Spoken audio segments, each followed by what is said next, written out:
ass when I go to restaurants that I like to dictate everything I want in the burrito. Well, because I do it every time. It's just like waiting for you. I just don't like guac. It's too creamy, dude. It's weird. I just don't like it. I like avocado. I just don't like the avocado. All right, guys. So let's do this. I'm gonna randomly pick out a problem from 4 or 5. Sort of randomly, not really, to be honest. I want one that's got, ooh, that's a good one. I like that. That's sort of a good one. If nobody has a specific suggestion, I'm gonna do 16 maybe. Because that looks gross. That's awesome. Okay.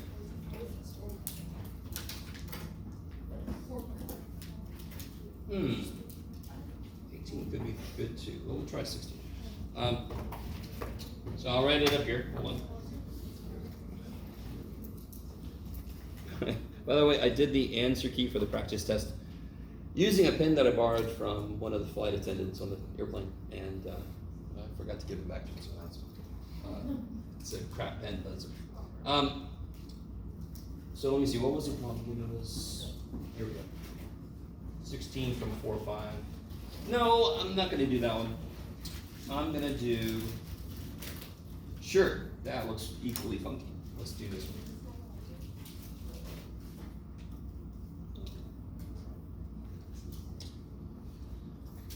Okay, so the instructions are going to say, in fact, on this kind of problem, I would say find the intercepts, find the asymptotes. I would prompt you for all the parts you need to find. You guys kind of with me? I'll be a little, I'm trying it out to see what it feels like to be nice.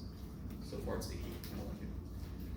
Can you guys help me figure out the intercepts? What does that mean? What am I asking you for? Crosses the y and x axis.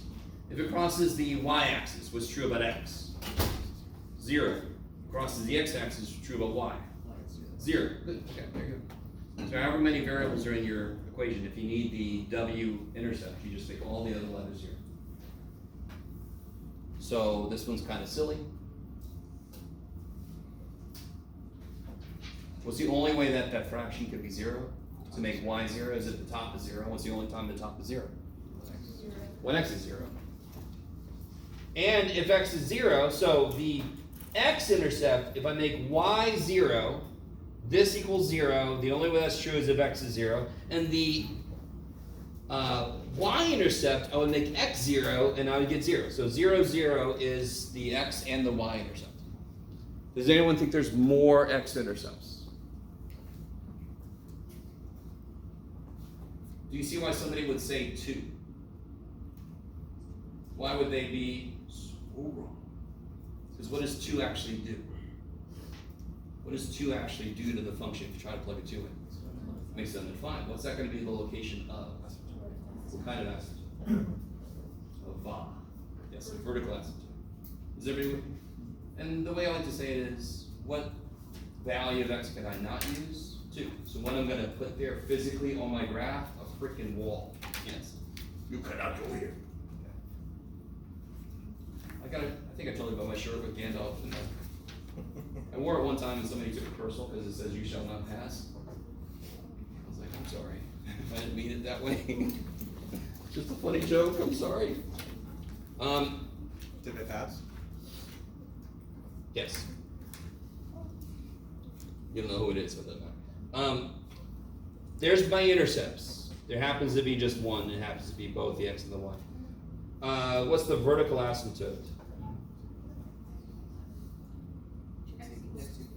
X equals 2.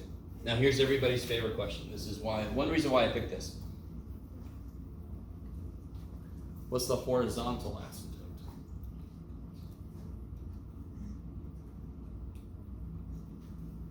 Sorry, I'll stop looking. Sort of. As x gets really big, that's what horizontal asymptote is all about, right? What's happening at the ends. You know with me? The top degree is higher, so this is going to go to positive infinity. but it's going to do that in a very prescribed way. So it's going to be a little trip down memory lane for some of us, and a first time you ever seen it because somehow you got in here without taking a breakout moment for others.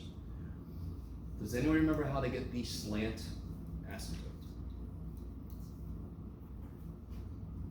Or as some teachers call it, the oblique, because they're weird. When the top is 1 degree higher than the bottom. No, that tells you that it exists. How do you get it? Divide. Long divide. So how do I, one sec. So,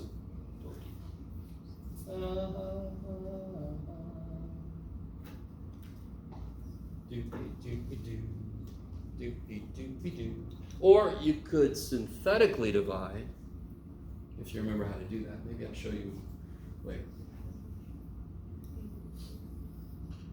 Has anyone ever done this before? Okay.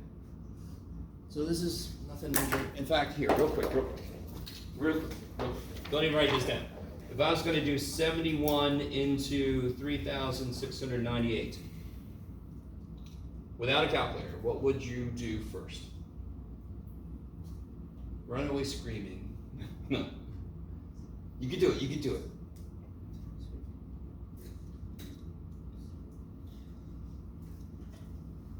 Yeah, what would go right here?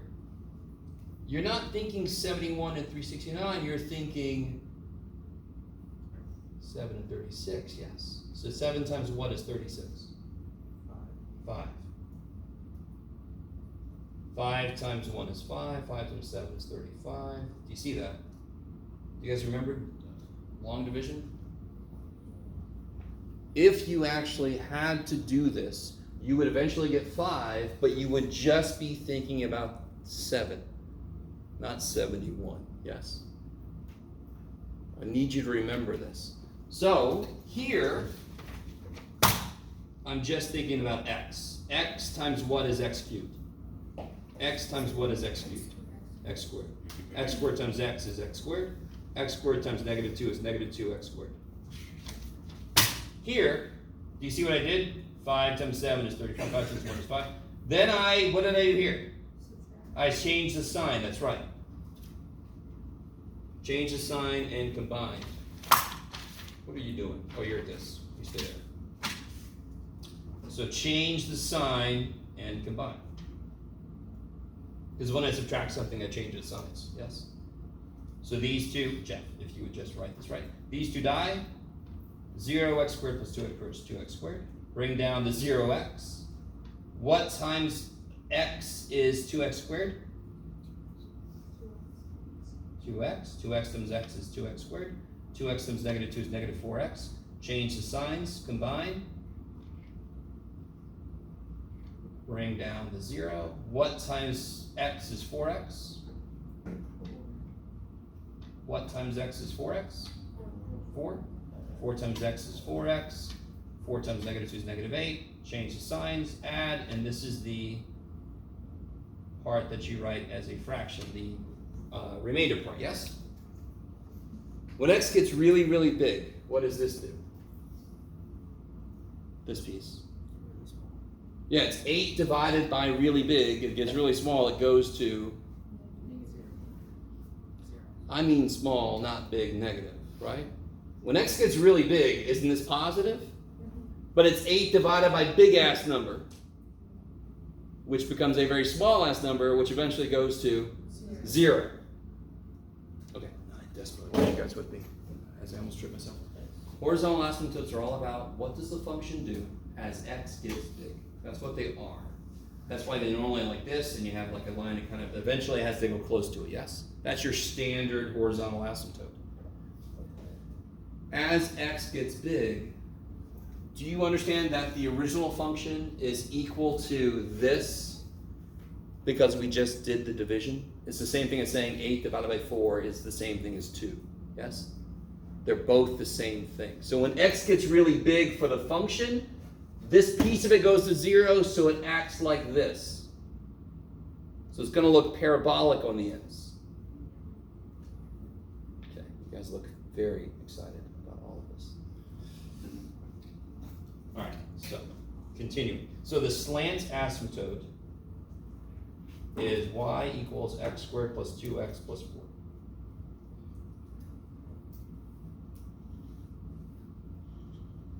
Yes? Can you use this, what was it, synthetic division? I remember. Totally. So here's what synthetic looks like. Synthetic says, good Lord, man, look at all this shit. Is this important? Doesn't this piece always cancel? Do you see that? Do you see how that piece is always going to cancel? If it doesn't, you did something wrong, yes? This piece is isn't this piece important? Because it leads to the next number. It leads to the next number, yes? So what synthetic says is two things. It says, all right, let's not put any stupid variables, just the coefficients, 1, 0, 0, 0. You with me? And it also says that the second suckiest part about this is people forget to change the signs. So what synthetic division says is, let's change the signs at the frickin' beginning. So I only have to do it once. So I'm taking all the variables out, just working with the numbers, because those are the only parts that matter. And then I'm going to change the sign. So if I take the variable out, I get a -2 out here, yes? And then I'm going to change the sign to 2. Where did this 1 come from? Why was there a 1 there? Because it's going to be whatever number this is. If this was a 3, I would have put a 3 here, yes? 3x squared. So then this comes down. It's not a 3, by the way. 2 times 1 is 2, add. 2 times 2 is 4, add. 2 times 4 is 8, add. Oops, sorry. Let me know when you can't see what I'm doing. Has anyone ever done this before? If not, is it the end of the world? No, because we just did this shit, didn't we? This is a shortcut to this. Do you guys see how I got the same answer? What were my coefficients of my answer? 1, 2, 4, 8. Yes? Also, look here. 0 plus 2 is 2. 0 plus 2 is 2. 0 plus 4 is 4. 0 plus 4 is 4. Do you guys... It preserves the important shit. The worst thing about this is how much you gotta write. And so much of what I write is stupid. Because it's gonna die. So why even keep track of that dumb thing? That's what synthetic division does. How do I interpret my answer? Well, synthetic division only works when the bottom is a first degree linear. Slope 1. So it must be x minus something or x plus something to work directly. There are ways to adjust it, but... So look, if I started off with a cubed and I divided by basically an x, what power should I end up with? X squared. So how do I interpret my answer? This is going to be the coefficient of x squared. That's going to be the coefficient of x. That's going to be a coefficient of no x's. And this is going to be the coefficient of my remainder. Same shit we got just a minute ago, just a lot less right. Okay. If you've never done synthetic before, you don't necessarily have to. Stop for a minute. By the way, this is one of the harder problems, okay? I just wanted to do it to really show you everything. And slant asymptote is one of those things that either sometimes teachers skipped or you just didn't do it much, so you forgot about it. Understandable. Okay, let me stop for a minute. How you guys doing? Right now, you might not have any clue what the hell that means. Oh, we got a thing. Look at us go. But we're going to see in the graph what that means. Okay. What do you guys think I want us to do next with this? We got the intercepts, we got the asymptotes. Asymptotes? Sure, Jeff. You want to find the critical points? Critical points, kick ass. And how do I do that? Take a derivative. All right, go ahead. Take a derivative. Oh, wait. Take a derivative of this thing. Whoa, wait a minute. Did I just do that? Oh, my God. Hold on. Sorry. Keep working, but I'm just going to take your light away for a second. It is exceptionally hot in here. Is that true? Yes. That's what I thought. Okay. Too bad you guys voted for tables over comfort. What's up to you guys?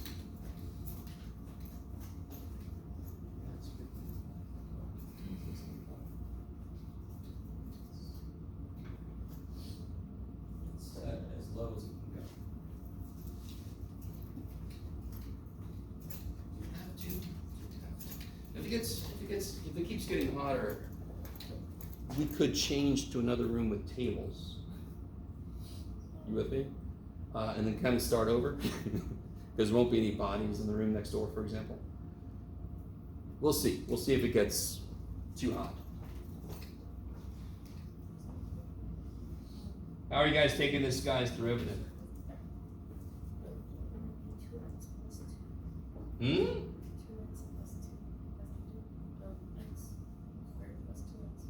Oh, sure, yeah. You could do the derivative of, now be careful. Okay. I really want to, you could either do quotient rule on this, and to be honest, that might be a little bit better. Or you could take this whole thing, be careful. This whole thing is equivalent to this, yes? I need you to understand. What is 8 divided by 4 equivalent to? 2, because you divide 8 by 4, you get 2. What did we get when we divided this by this? We got all of this, yes? So what is x cubed divided by x minus 2 equivalent to? All of this. Whole thing. Okay. So let's see. All right. We could do it both ways. If I start here, and I take a derivative, I get 2x plus 2. What's the derivative of this guy?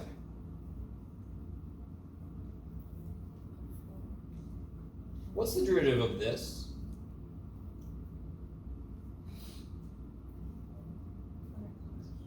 What happens here? What's the derivative of x to the negative 1? The negative 1 comes down, and the power goes to 2. So the derivative of 1 over x, the derivative is negative 1 over x squared, yes? This shit, the bottom, see how it's not a chain rule? So the derivative of this is going to be minus 8 over x minus 2 squared. It just follows the exact same rule because the function on the inside is a linear slope 1. Chain rule's not going to mess with it then. Or you can bring the x minus 2 up. How many of you guys started doing quotient rule? I'm going to do that next and we'll see if we get the same answer. Okay. What's wrong with this though?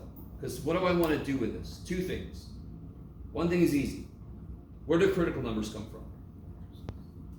Stork brings them in the night, no? It's where the derivative is 0 or undefined. So which one of those 2 things can you tell me? Hell no. If you can tell me a word 0 just looking at that, I need you to show me. You did some work with this. Where's it undefined? You can just see that. Where's it undefined? At 2, which makes sense because the function's undefined at 2. Weird things are happening at 2. How do you set that equal to 0? You have to factor. How do you factor that? So let's look at, I need you with me. You can't say 2x plus 2 equals 0, get x equals negative 1, because that doesn't make the whole thing 0, does it? I need you to get your algebra, yes? That is not written in a form that's easy to tell when it's 0. Why was it easy to tell when the original function was 0? Why was that easy as hell? It's 1 fraction. I just need the top to be 0 then.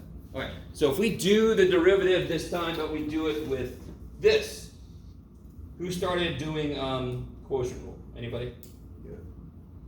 So derivative of the top, right? Times the bottom. Minus top times the derivative of the bottom. Other bottom squared. Fight the urge, yes. Distribute. Sorry? Oh, so I get 3x cubed. Let me see if you guys are cool. That's 3x cubed minus x cubed is 2x cubed. Is that cool? Yeah. Minus 6x squared. So I can see where it's undefined. Where's it undefined? 2. And where is it 0? How do I figure out where this is 0? Factor the top. So the derivative was slightly more disgusting, but it ended up in a form that was easier to work with immediately. Do you guys see the trade-off there? So this is what young Jeff sort of eventually learned, was quotient rule sometimes is better. Because I was trying to force everything into product rule, and I was getting somewhere gross. Go ahead and figure out where this is 0. Oh wait, don't say it out loud. Find where that derivative is equal to 0. Yes?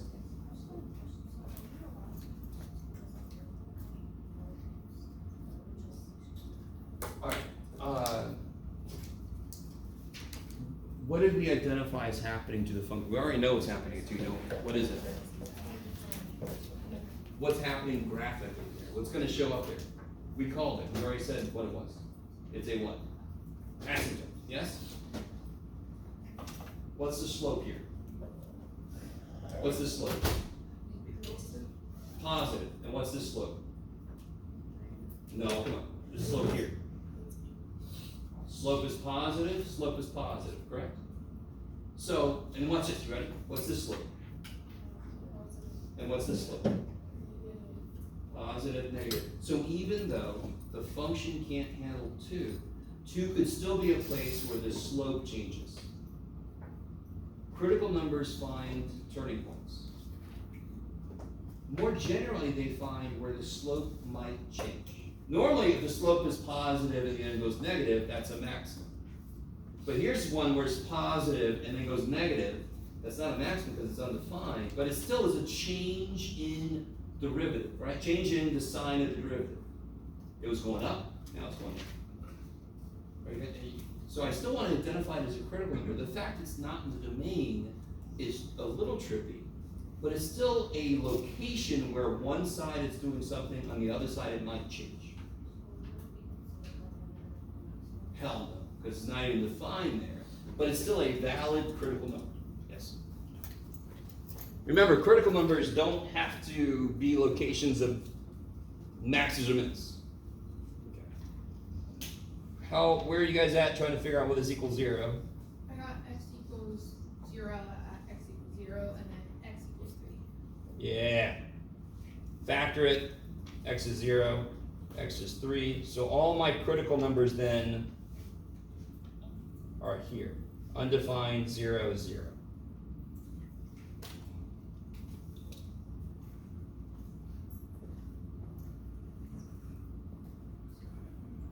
All right, now listen. We did several examples from 4.3 that did not involve asymptotes. The whole asymptote thing is what I told you they were going to add. This is one of the harder problems. Slant asymptotes are weird. But does this feel familiar to what we were doing last time? Get a derivative, where's that undefined, set it equal to 0. I got all my critical numbers now. What am I going to do now? I'm going to erase it, I'm going to walk out, maybe yell somewhere. No. Do the line thing. Yes, do the line thing. Do the line thing. Dun, dun, dun, dun. No, so I'm going to make a sign. Going to make a sign diagram. Yeah. I'm going to put 0, 2, 3. On 0, I'm going to put a Z. On 3, I'm going to put a Z. On 2, I'm going to put a U.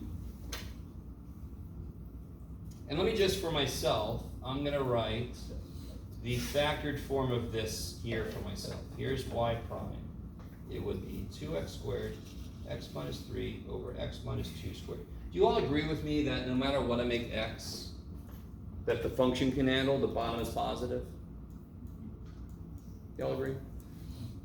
No, Jeff, you suck. No, it is positive. So this, and do you all agree that this is positive? Always. So the only thing that's going to change the sign, I really want you guys to see this, is this guy. If this guy is negative, what's the sign of the derivative? Negative. If it's positive, the sign of the derivative? Positive. So if you just take a moment, just realize, this shit, I don't even have to look at that. I don't have to plug a number in there. Because what's the only thing I care about when I plug numbers in to make this? If it's positive or negative. I don't care about the number. So that doesn't do shit to me, that doesn't do shit to me. If you don't remember that, plug shit in, who cares? You got a calculator, you can do that. So what's a good number to plug in? Sure.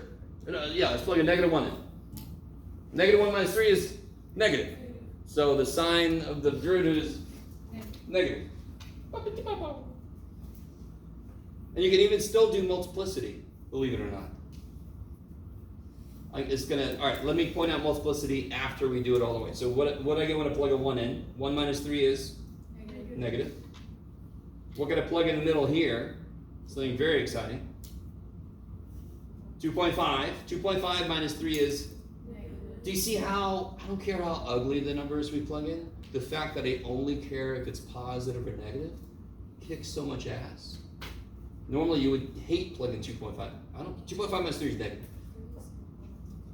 And then what's, if I plug in 10 billion or 4? Plug in 4, what do I get? Positive. Now real quick, what's the only piece of this that has an odd multiplicity?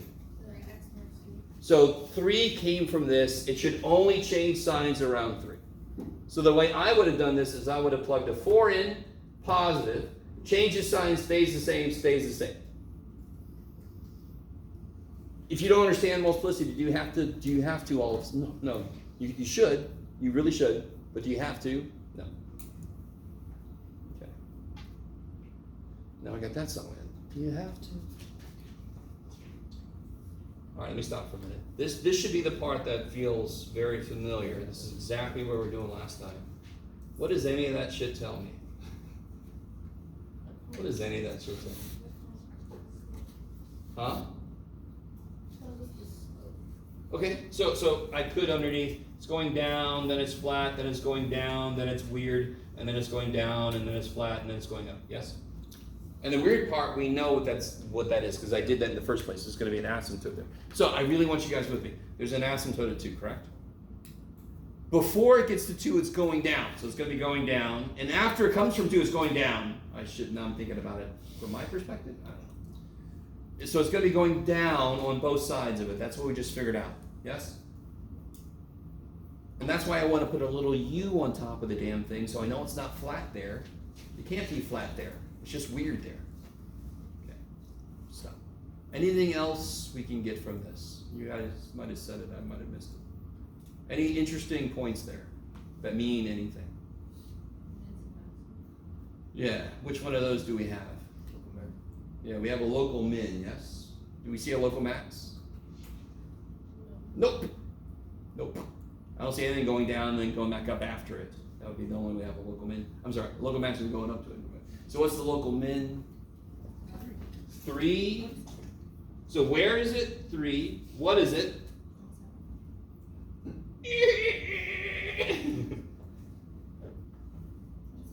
Yeah, I'm sorry. 27, yes. I thought you were saying 7. 27, okay.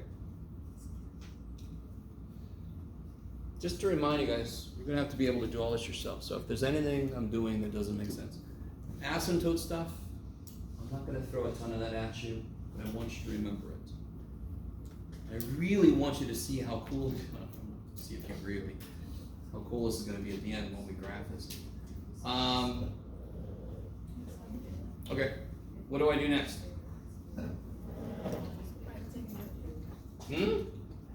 Second derivative. All right. Let me remind us what y prime was. Y prime was, if I write it like this, it's better.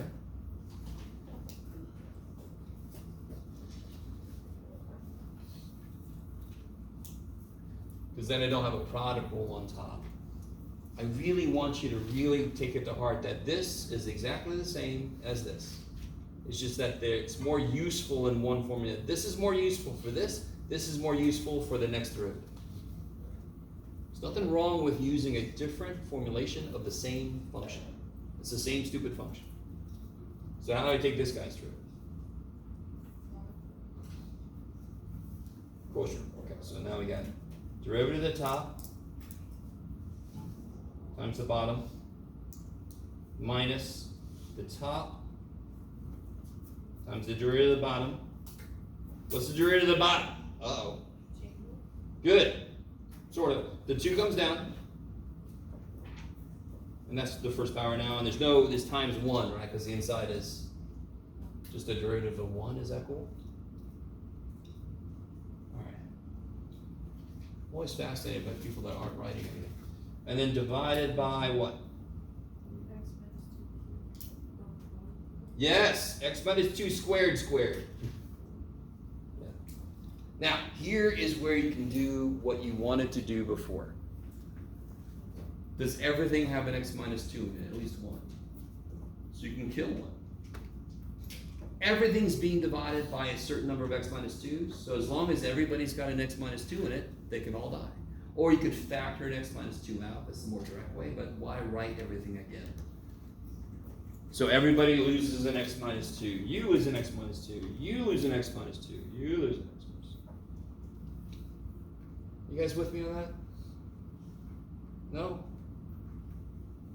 So real quick, if I had xy minus y cubed over y squared, I could take a y out, and then I could kill one y. But instead of doing all this shit, I can just directly kill one y, yes?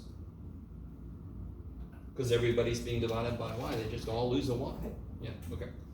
So let's see, what do we have here? We have, oh, no, we can't do that. 6x cubed minus 12x squared minus 12x squared plus 24x minus 4x cubed plus 12x squared. I believe I did that a little quick. Let me see. 6x cubed minus 12x squared minus 12x squared plus 24x minus 4x plus 12x. Yuck. Oh boy, how you guys doing? Sorry. Again, any specific problem, the specific steps do not matter. Because what problem do you know I'm not going to give you? This one. What is? I'm not going to give you this specific problem. I need you to understand. So whenever we do a specific problem, the steps for that problem are actually what matter. The problem itself doesn't matter for shit, but what were the steps? Asymptotes, intercepts, derivatives, sign diagrams, second derivative, right? Just what do you have to do to get the second derivative? That's going to change depending on what function I give you. So I get 2x cubed minus 12x squared, because one of them kills each other, plus 24x, all over this. And what do I want to do with this thing? Yeah, first off, where's the undefined? 2. Yes. So that's a location of a possible what? No, we know it's an asymptote. Assign change. Beautiful. Which derivative are we investigating? Second derivative. Second derivative controls the So cups. Good. Starts with C. Concavities. I like it. The yes. So this is a location of a possible inflection point. So look, if I approach an asymptote like this, am I cup up or cup down? Cup down. What if on the other side I do like this? Now I'm what? Did the concavity change? Yes. Now it's not an inflection point, because like we said earlier, it's not a max or a min. It's not an inflection point because there's no point. It's not defined there. But is it a location where the concavity changed? Yes. Okay. I gotta be careful. It's not a location of a possible inflection point because it doesn't exist there, but it is a location of where the concavity might change. And then somebody was already telling me the other thing I have to do. Yes, since this is a fraction and I want the derivative to equal 0, if I factor the top, I can take a 2x out. Oh my god, is that right?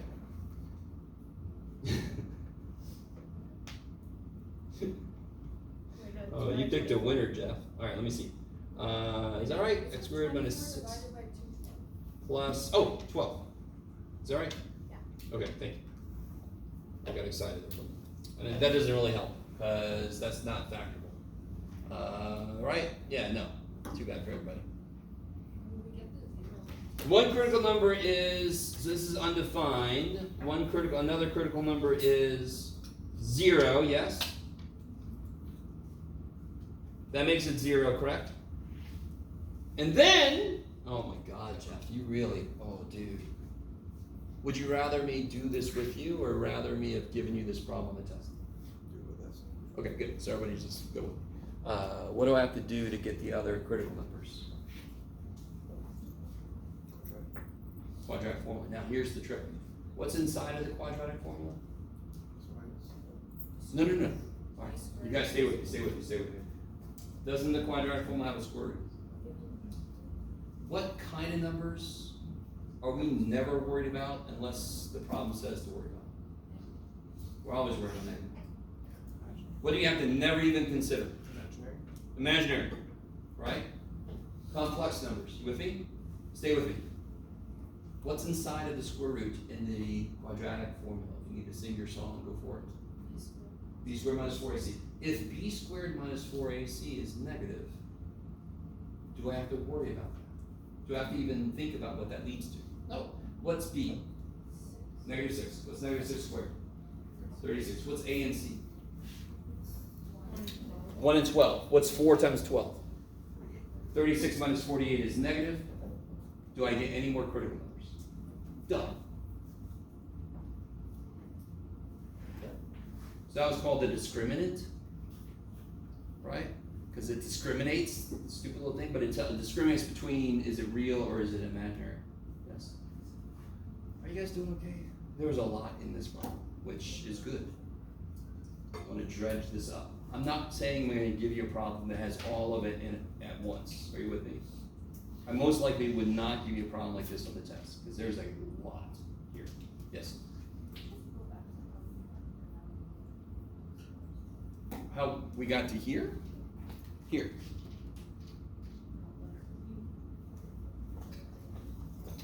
Up here? Are you good up to this step here?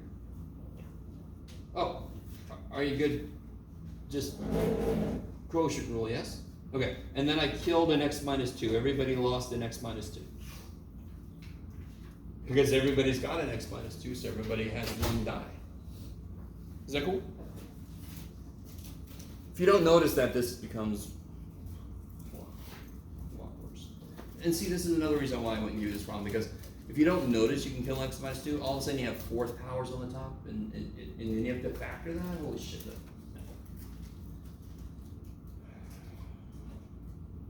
everybody breathe. Can you guys all see the parts related to what we've done before?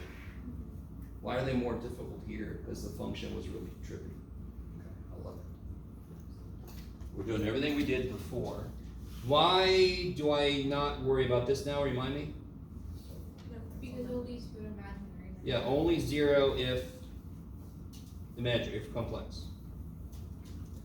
The difference between imaginary and complex is real plus imaginary. So the answer to that would be something like 2 plus or minus square root of 5i or some shit. That's complex, real plus imaginary. How important is that? Not. But I still have to say something. What do I do now? Now I got all my critical numbers. I would do Another one. Because why not? It should be one of your favorite things, by the way. There's not much involved in this sign diagram. Everything, all the work is involved to get to the point where you can make it. And then hopefully it's easy after that. So it's undefined at 2. It's 0 at 0. What do I get when I put a 3 in? Where's the easier? You can't really factor this. There's no great way to do this, so it's too bad. What can I tell you guys? So on the bottom it's positive, correct, at 3? So negative, be careful, because now the bottom sign changing is going to change everything. And the top is going to be just gross. If I look over here, it's, I don't know if you guys are really with me. Do you all agree the top is this? Yeah. Or this? So if I plug a 3 in, I get 6, that's positive. I get 9 minus 18 plus 12 is negative. Where's positive? 9 minus 18 negative 9 plus 12 is positive. So you get positive, positive, positive, positive.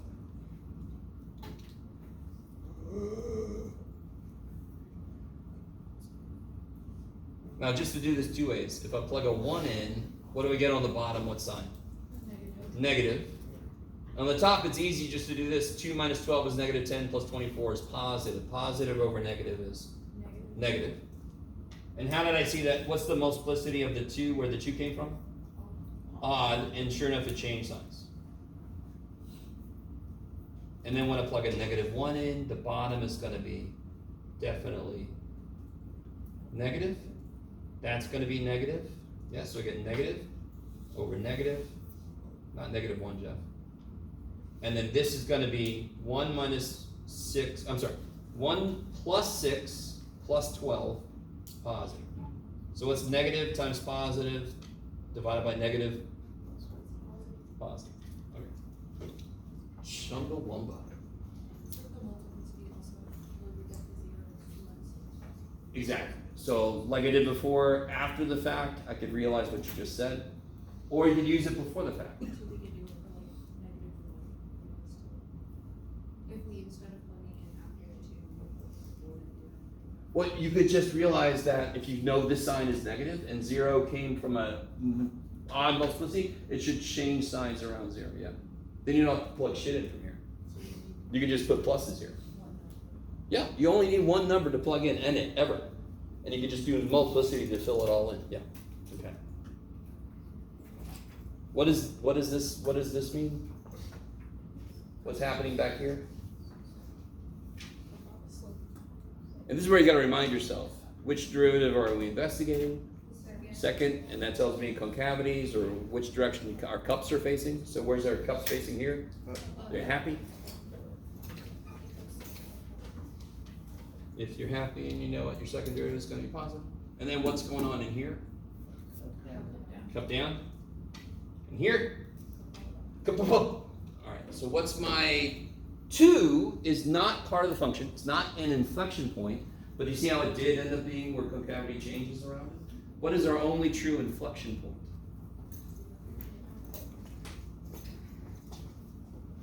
Remind me, why is 0 location of an inflection point? Because the concavity changes one side to the other. And what's the point? 0 what? 0, 0, yeah. Okay, my God. Yes. It asks you, because like on one of the practice, is this to find the relative extrema using the second derivative? Oh, we'll get there. Yeah, that's one thing I don't think I've talked about yet. Yes, thank you. I knew there was something I hadn't even talked about. That's something else. All right. It was this stuff. It was a reminder about different kinds of horizontal asymptotes, and that I think those are the only 2 things.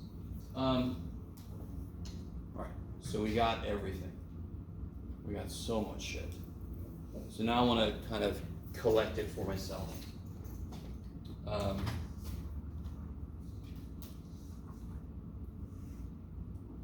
Okay.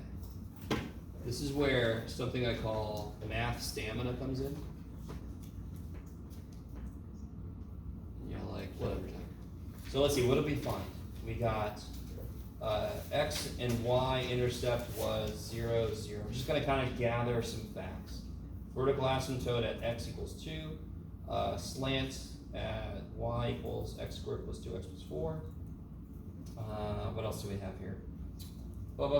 There it is. There was a min at 327. Don't want to miss anybody. We could do the intervals, but who cares? There was an inflection point at 0, 0. Okay.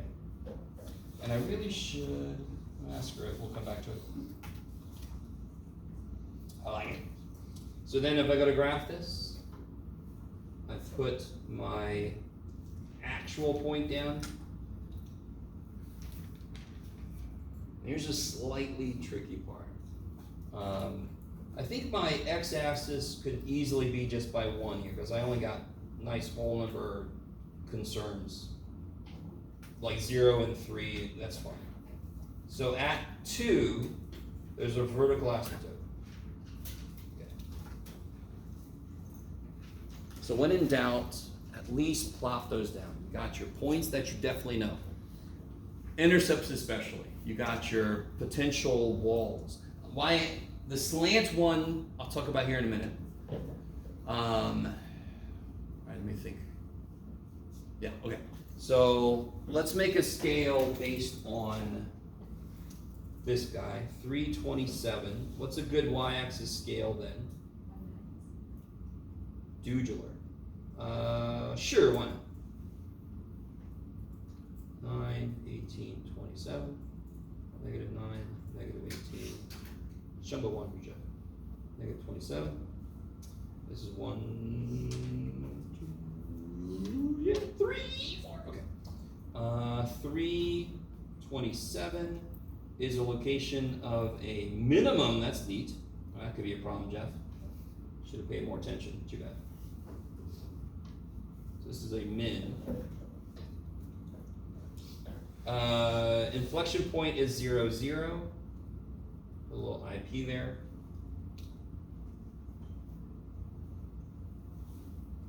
And the only thing we haven't put up there is our slant asymptote. So here's how we're going to do that. I don't want to get too detailed here, so let's see. If I look at my slant asymptote, well, let's see. Do you guys remember how to get the, oh, there's so much in this. Okay. Do you guys remember how to get the vertex of a parabola? The shortcut? Negative b over 2a. Yes. Do you guys remember negative b over 2a? Anybody not remember? Anybody's like, I don't have a freaking clue. So,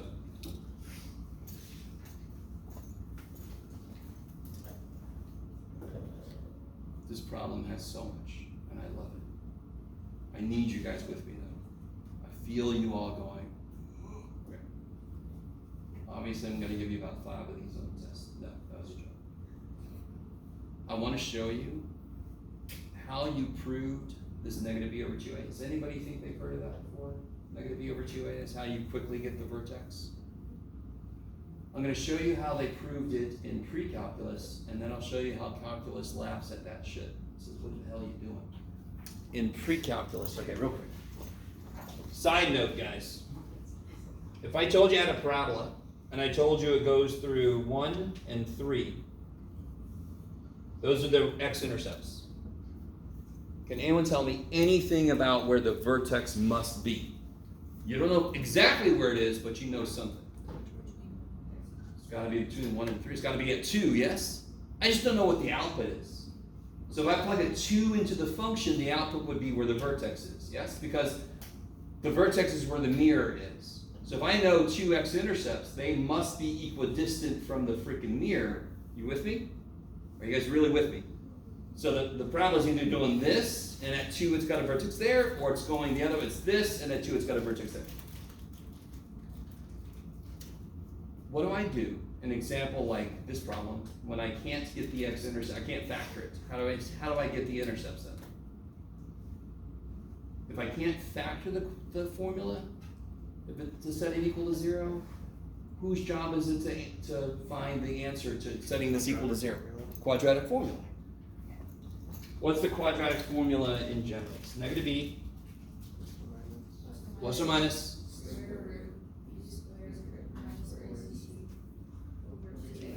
tcast. Now, real quick. Let me rewrite this. What's being divided by 2a? This and this, yes? So here's a dumb way to write it. It's really dumb because I made that too long. It's okay. So it's negative b over 2a plus or minus shit, yes? So isn't there an x-intercept at negative b over 2a plus this? Yes? So there's an x-intercept, whatever negative b over 2a, there's an x-intercept at negative b over 2a plus this shit, and there's one at negative b over 2a minus this shit. So there's an x-intercept here, and there's an x-intercept here, yes? Therefore, where must the vertex lie? At x equal to negative b over 2a. That's the shortcut. How do I find the x value of the vertex, negative b over 2a? Here's what calculus does. Calculus says, here's a parabola. What's its derivative?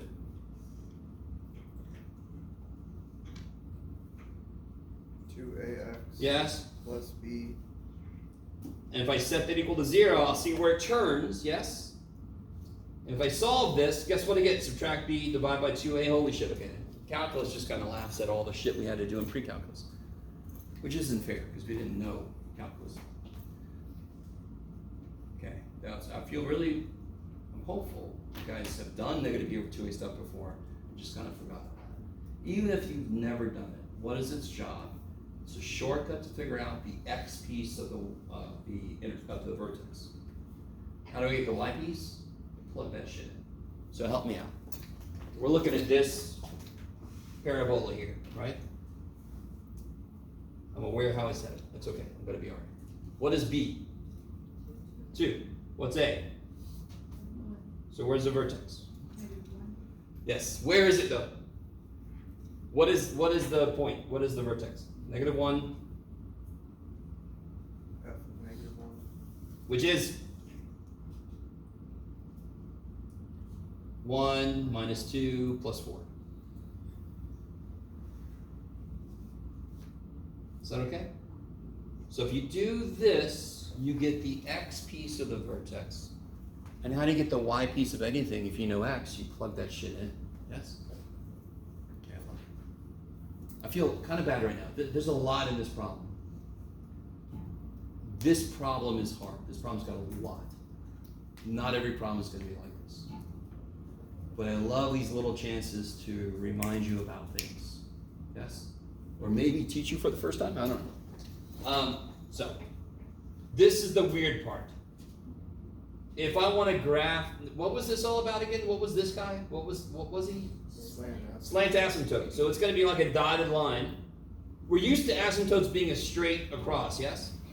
But this dude, -1, 3 is his vertex. I'm going to put a little open circle here. And then it goes up from there, correct? So for example, if I put a 0 in, I get 4. And if I put a -2 in, I should also get 4, because it's going to be symmetric to this. So my slant asymptote, so what's really interesting, what do I get when I plug a 2 in? 4 plus 4 plus 4, I get, is that 12? Yes, Jeff, you can do it, buddy. So it goes right here.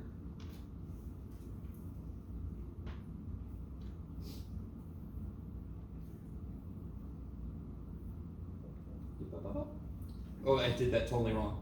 That's where it should be, Jeff. Good job, buddy. Damn it, this shouldn't be here. Oh well, too bad for everybody. I'm upset. I'll be alright. So when I graph this, it's actually going to follow that on the outside.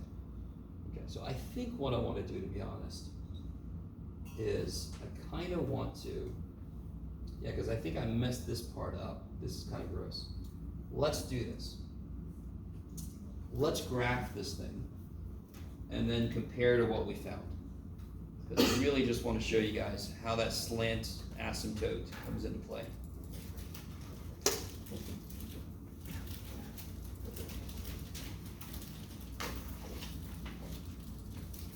Hello.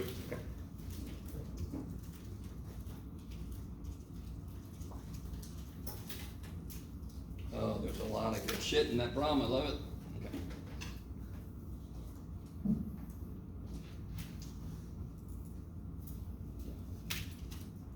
Desmos, blah, blah, blah.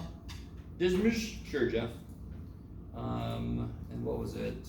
X cubed divided by x minus 2. You almost did it right, Jeff. X cubed divided by. No. Yes. X minus 2. Okay. So if I zoom out, there, look up here. Look up in the sky. There's that minimum, yes? If I zoom way out, doesn't it just look like a parabola? In fact, what parabola does it look like eventually? What was it again? X squared plus 2x plus 4. See there? It just matches that parabola at the ends. In the middle, Jesus, it does weird shit. Because all it has to do is at the ends, it has to follow this parabola. What's going on right here? What's going on right here? This trippy little bit where it's up here and it's down there. What's going on right here? What was going on right here? You could do it right in here. That's that, where the asymptote. Yes, the vertical asymptote, yes. So it's approaching 2 from below, it goes here, and approaching 2 from above, it goes there. So it's an infinite discontinuity. Or- Beautiful. What is the concavity here? Up, yes? Does it match with what we found? Yeah. And now what's the concavity after 0? Down, negative, yes? And what's the concavity over here? Up! So it was plus minus plus, correct? Okay, maybe. This one got a little more than I wanted it to be. Because the slant asymptote being like this is really trippy. We're used to an asymptote being just like this, yes? But the asymptote can be any function. It just tells me how I'm going to infinity. Sure, you're getting big, but how? I'm following this parabola, in this case. Okay, let's rein it back in. It's raining back. There was a lot of good shit in that problem. I like it. Okay. Let's talk about second derivative test, and then we'll throw it wide open, because I'm pretty sure that's the only idea I left out of the sections we did. The only other one. So just to remind you guys, the first derivative test, yeah, sure, let's do this. Well, first derivative test is when you're not gonna believe this, it's when we take a first derivative and then we make a sign diagram. So the first derivative test is the sign diagram that we do. Finding maxes and mins using the second derivative is very different. Remind me, if the second derivative is positive, what does it look like? What does that mean? It looks like this, yes? If I had a critical number and it was a positive concavity through that critical number, what's true about the critical number? It's a min. You with me? You're hard, Jeff. It's minimum. Math teacher. And if I had a concavity that was cupped down, it was negative through a critical point, that would be a max. So that's all this. So watch. Okay. Let me give you a example. If I try to make one up on the spot, weird shit can happen. Blah blah blah. Where were you? Here we go. You. Get over there. There it is. So let's do this. Sure. Okay. So what if I had this here?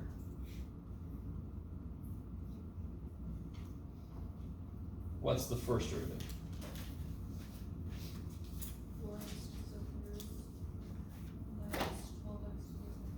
Good. Now what, take a moment, don't say anything, find the critical numbers. Oh, good, thank God.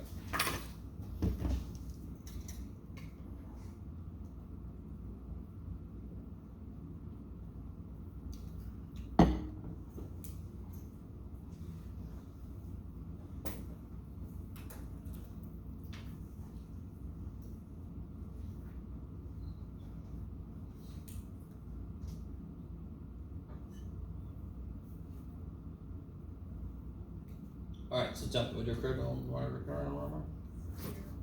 0? 3. Good. Now instead of making a sign diagram and all that shit, what's the second derivative? Start here. 12x squared, yes? Minus 24x. Now. This is the beautiful part.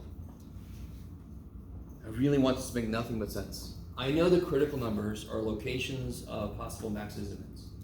If I have a critical number and the second derivative is negative through it, that's a max. If it's positive through it, that's a min. If the second derivative is 0 there, I don't have enough information, I have to go back and make a sign diagram. You guys kind of with me? Because like, remind me, couldn't that be a location where it just kind of rests for a minute? So what is the second, what is f double prime at 0? What is it? 0. So this is indeterminate. What's f double prime at 3? That would be 12 times 9 minus 24 times 3. 36. 36, which is positive. Which means it's cup up, which means 3 is the location of a min. This is cup up. And then you just plug a 3 into the function to see where that is. Was that their point of this problem? Those jackasses? Yes. That sucks. Yeah, so this is the worst thing to get for the second derivative test, because then you have to go back and do a sign diagram anyway. But if the second derivative is relatively easy to calculate, it beats sign diagram business. Yes? If the second derivative is gross, I'm just going to do the sign diagram. If you have to find inflection points, you're going to have to do the second derivative anyway. Maybe? Okay, that's why I think on the practice test, at one point didn't I say using first derivative test or something? Because once you learn the second derivative test, you can use it almost anywhere. And I'm like, no, make sure you know the first. Okay. I don't know if you guys are really with me. So the problem I gave you on the practice test, for example, did I bring any practice tests? Probably not. Yeah, that was at the bottom of the first page, I think it was. Yeah. Okay. On the practice test? It's number 6, the relative extrusion. Yeah. Which function did I give you? X times x plus 3 squared. Oh, x times. X plus 3. Ooh, nice. Have you tried that one yet? Go ahead and try that one if you haven't tried that one already. I want you to use the second derivative test to find any relative maxes and mins. And trust me, don't multiply that shit out. Because how do you find critical numbers? You factor. So if you leave it factored, it'll be somewhat factored when you take a derivative, so it'll be easier to finish factoring. I don't know if that made sense. If you're going to eventually set things to 0, you don't want to unfactor. You want to keep it as factored as possible.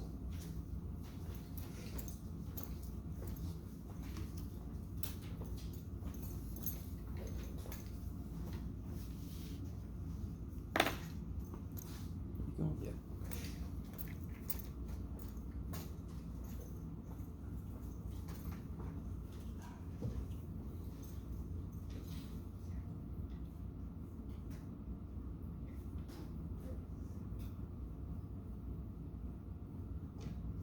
What rule are you guys using primarily? Product, good.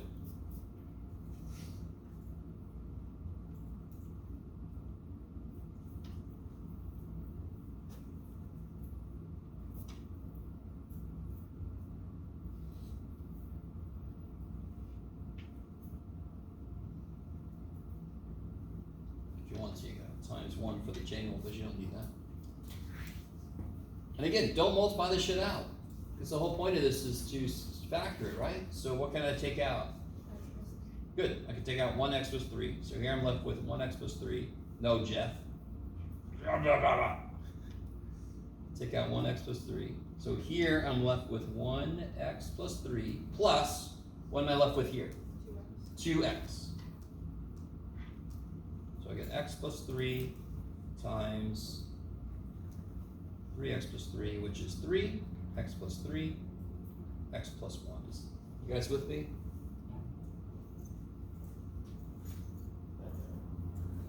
You should almost be overly programmed to factor.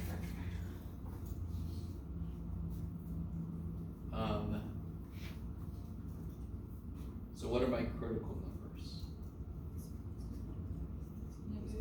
Yeah, -3 and -1. It's not undefined anywhere.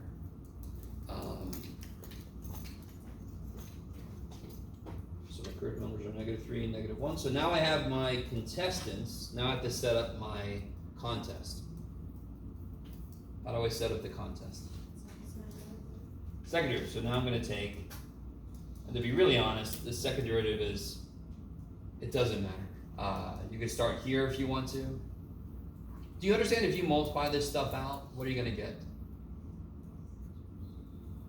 If you multiply this stuff out, are you going to get a cubic, or are you going to get a... You're going to get a quadratic. And so its derivative is going to be linear. So there's not going to be any factoring involved, right? So you could multiply that shit out and take a derivative, because that's just easier. I don't think you guys are with me at all. Take the derivative however you want to, and then I'll catch up to you.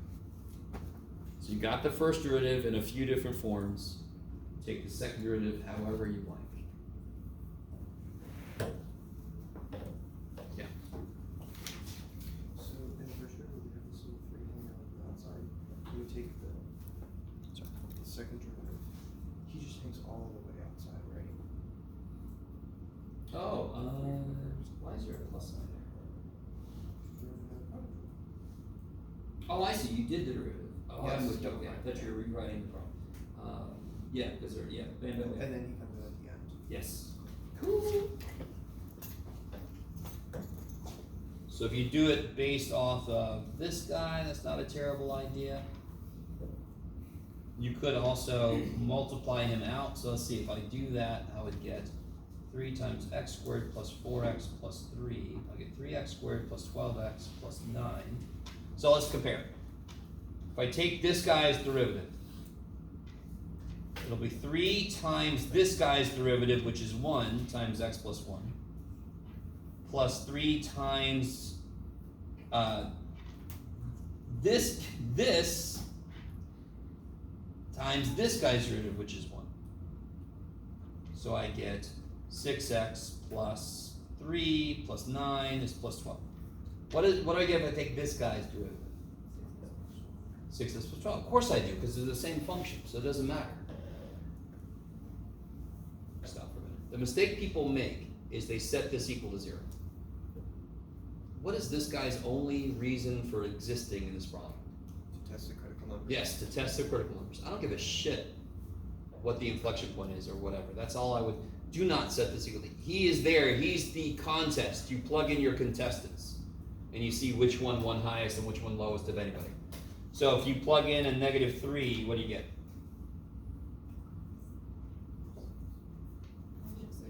Yeah, you get negative, less than 0. So what is it, concave up or down? Down, so this is the location of a max. There's a max at -3 something. If I plug in a -1, -6 plus 12 is greater than 0. Cup up, it's a min at -1 comma something. And now I just gotta plug in. When I plug in -3 in, that's easy.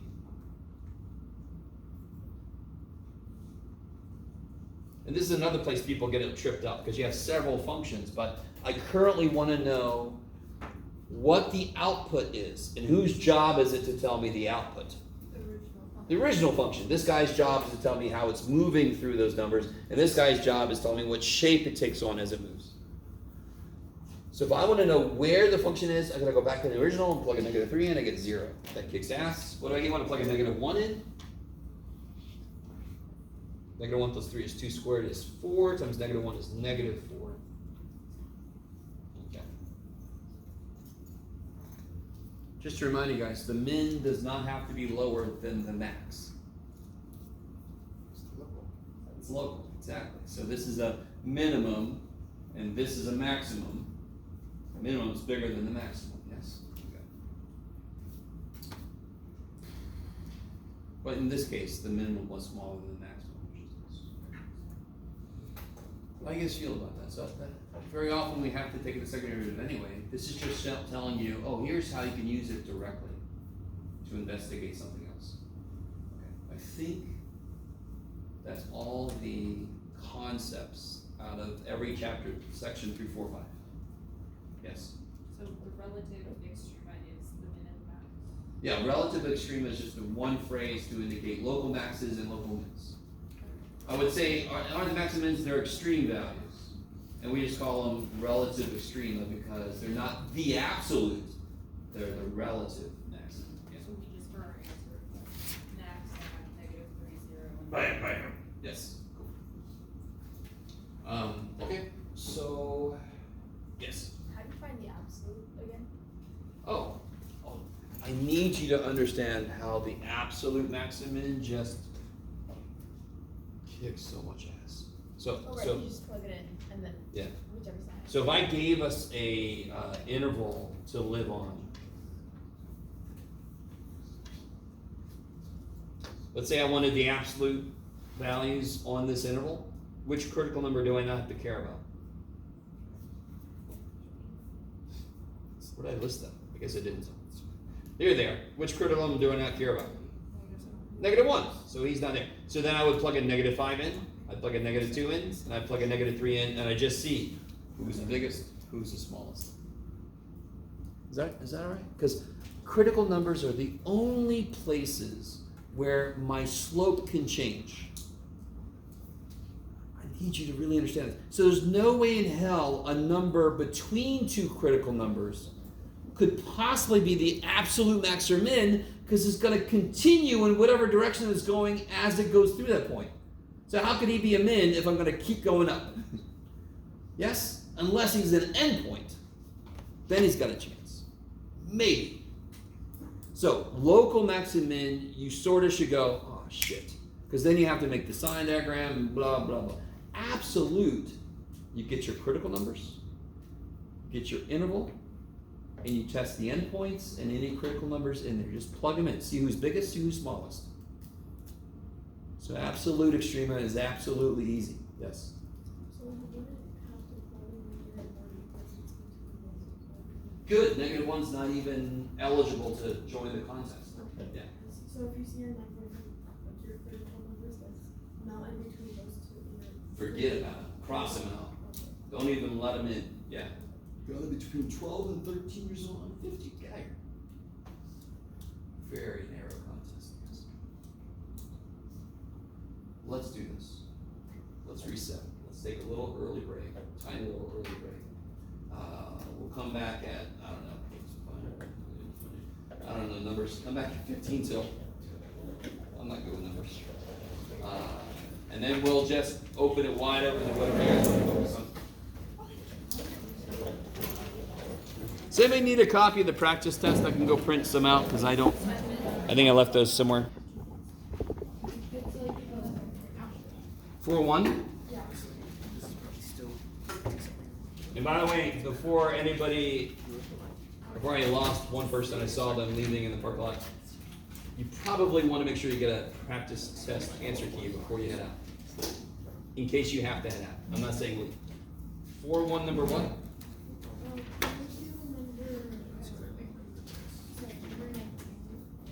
Which one, sorry? Number 19. 19.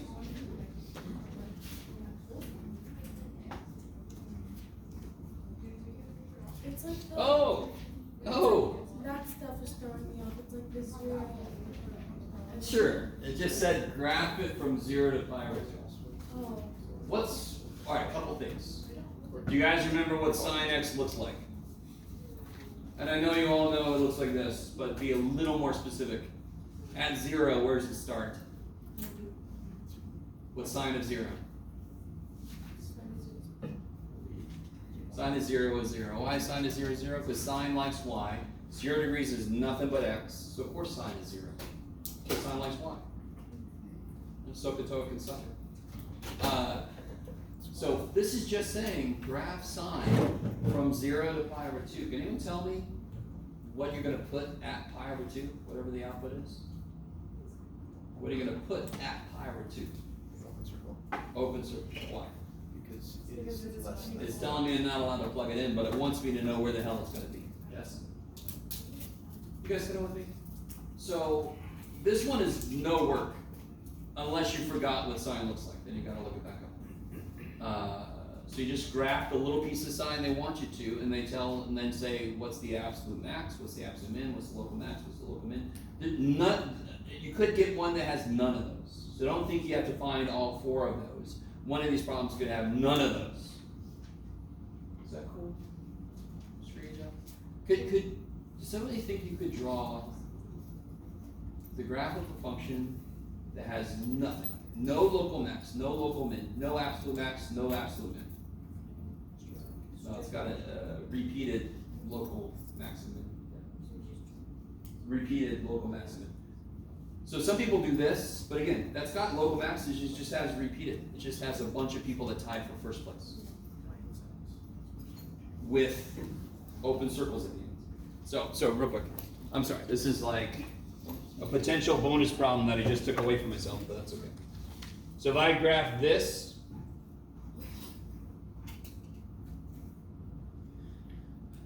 that has no local max or min, correct?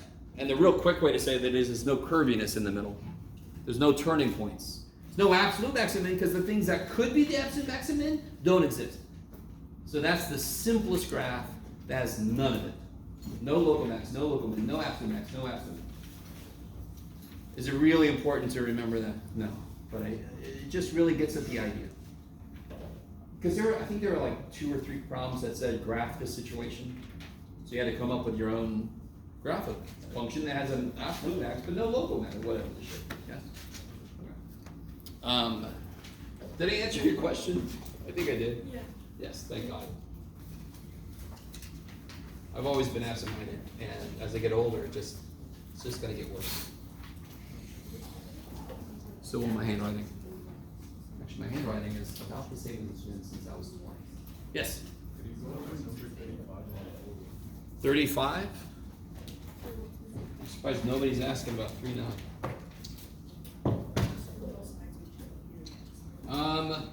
This guy. Yes? Okay. It wants you to find the critical numbers for this. And on the test, now this is in section 4.1, so this is before we talked about the second derivative stuff, yes?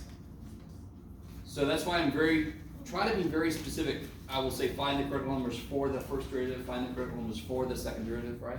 But here we didn't even know about the second derivative business. So when they say critical numbers, they mean for the first derivative. So you take a derivative, so was it the derivative that got in your way, or was it like factoring that?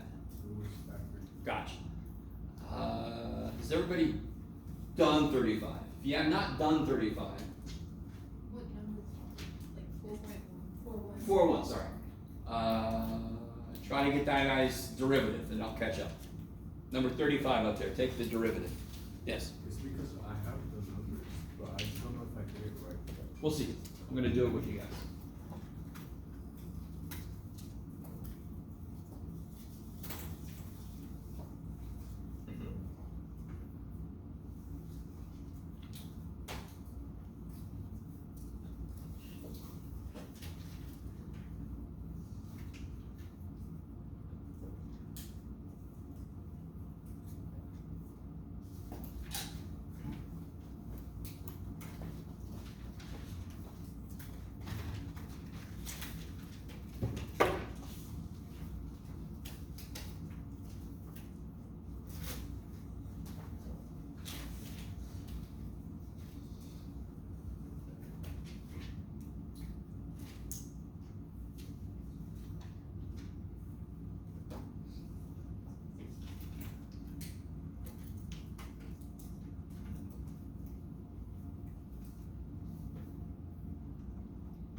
Okay, so let's see. Derivative of the top would be 1 times the bottom minus the top times the derivative of the bottom, all divided by the already gross bottom squared. I want to point something out. Do you guys remember what we talked about earlier? Can anybody tell me very quickly if this thing has a real number that makes it 0? The only piece of the quadratic you have to check is b squared minus 4ac. 1 minus 4. Negative 3. That's what would be in the square root. So I'm not going to get any undefined critical number locations. Do you guys see that? Do you guys see how important it is to do that? 2 places critical numbers can come from, where it's undefined or where it's 0. I can rule out undefined. There's nothing that will make this 0. Only complex numbers. And we're not doing complex calculus. Unless you want to. No? Alright, whatever. So, is everybody cool with that? Top there is 1 times that minus the top divided by the bottom. Now just distribute. So you get, let's see if you guys are cool with this. Well, let's just do this, Jeff. Minus 2y squared minus 3y plus 1. One mistake people make is they forget that this minus has to distribute across everything you get here. You guys see that? Whatever the shit this product is, I have to change all of its signs. That's what that minus sign means.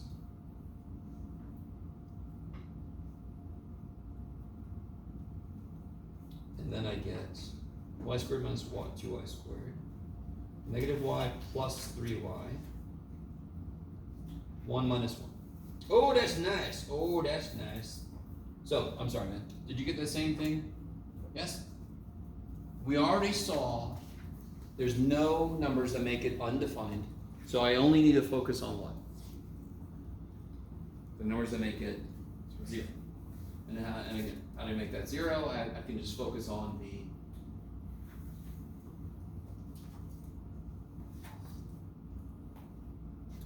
top. I see a lot of you making do stuff. That's cute dance. Hmm? I said it was a cute dance. Oh. So then if you factor the top, you can see what makes it 0. Yes? Okay. I doubt any dancing that you can be classified as cute. Not sure if you can classify it as dancing. But have a good time. Let's see. So if I focus on the top, so there's no undefined, like we saw.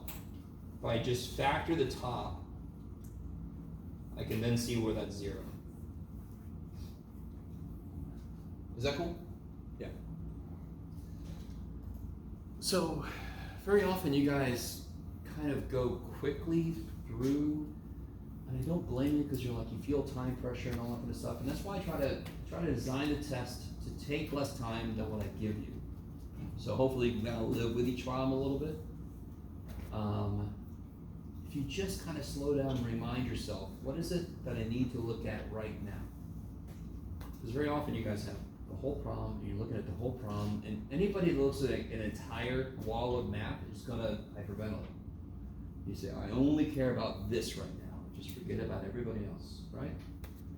So right now, I only care about the top. I need the top to be 0.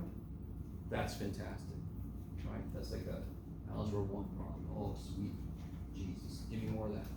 And then there you go. Is that? Is that all I wanted? Yeah. Okay. That's awesome. It's just one of the curriculum numbers. Yay! Anything else specific? Yes. That's crazy. Which one? Oh. Good old number 4. 74. Okay, so that was, I think I got the page number right. Page 270. At least in my book. I don't know. All the different versions of the book have different page numbers, which is really, really awesome. That's why I said chapter 3 review. I think I got there, yes. Number 74. Oh yeah, this one's nice. This one's nice. Couple levels to this. Let me start with the easier kind of level. If I ask you, what is G prime of 2? Can you translate that to less mathy math, more Englishy math? What am I asking when I say, what's G prime of 2? The slope of G at 2. And what's nice about the G function as it goes through 2? What kind of function is it? Linear. So what's the slope of G at 2? Up 2 over 1. So if in my work it needs G prime of 2 from me, I can put a 2 there because I can see the slope of G at 2 is 2. You guys with me? All right. That's the second thing you have to be able to do. The first thing you have to be able to do is take the derivative of these. And look at them, they're like, oh look, we're so smart. We're gonna say P, that means product, and then Q means quotient. Good for them. So how do I take the derivative of P of X?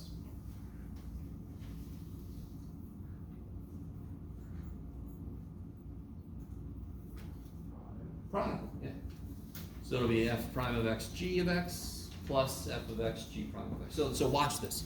If I just show you the first couple steps, everything will fall into place, he says, expectedly. So p of x is f of x times g of x. So p prime of x is f prime of x g plus f of x g prime. So what is p prime of 2? Don't tell me the answer, just tell me what you need to figure out.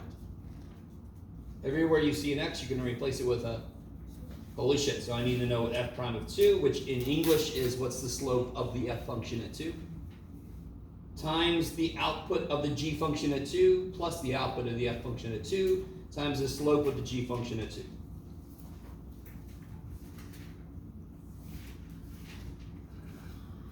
And this is why math is difficult, because it's numbers plus foreign language all at the same time.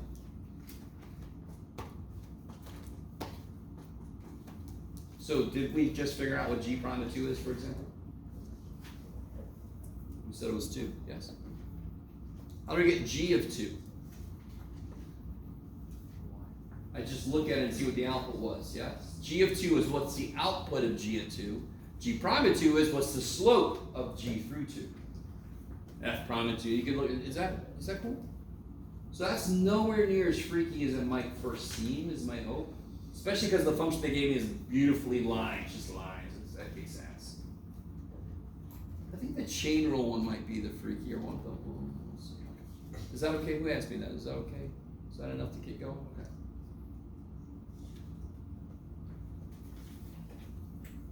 Could I ask you a problem like this on the test? Will I ask you a problem like this on this? Surely 3 points. Huh? Should 3 points. 3 points? 3 points? What about? No, it should ask it. Oh, okay. Yeah, because they're not too bad. Yes? How would I? Oh yeah, if it was curvy and all, that would be a little mean because then you'd have to estimate. You could draw like a little tangent line and then try to do the whatever over or whatever for it to estimate.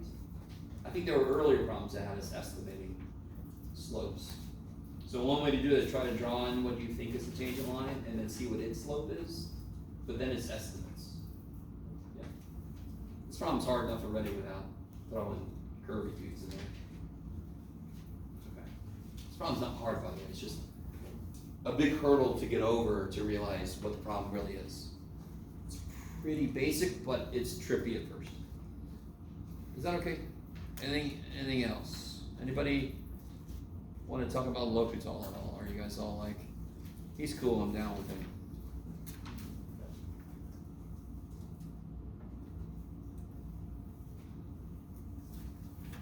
Yes? 33 Oh, okay. 3-8? 3 9. 3-9. 33. Let me start that. Yes. 30. Oh. No, I'm such a fool for you. Oh yeah, this one. So cars traveling north and a drone is flying east, and you're all like, who cares? Let them worry about it. This is the one I told you that needed the 3-dimensional Pythagorean theorem. Yes?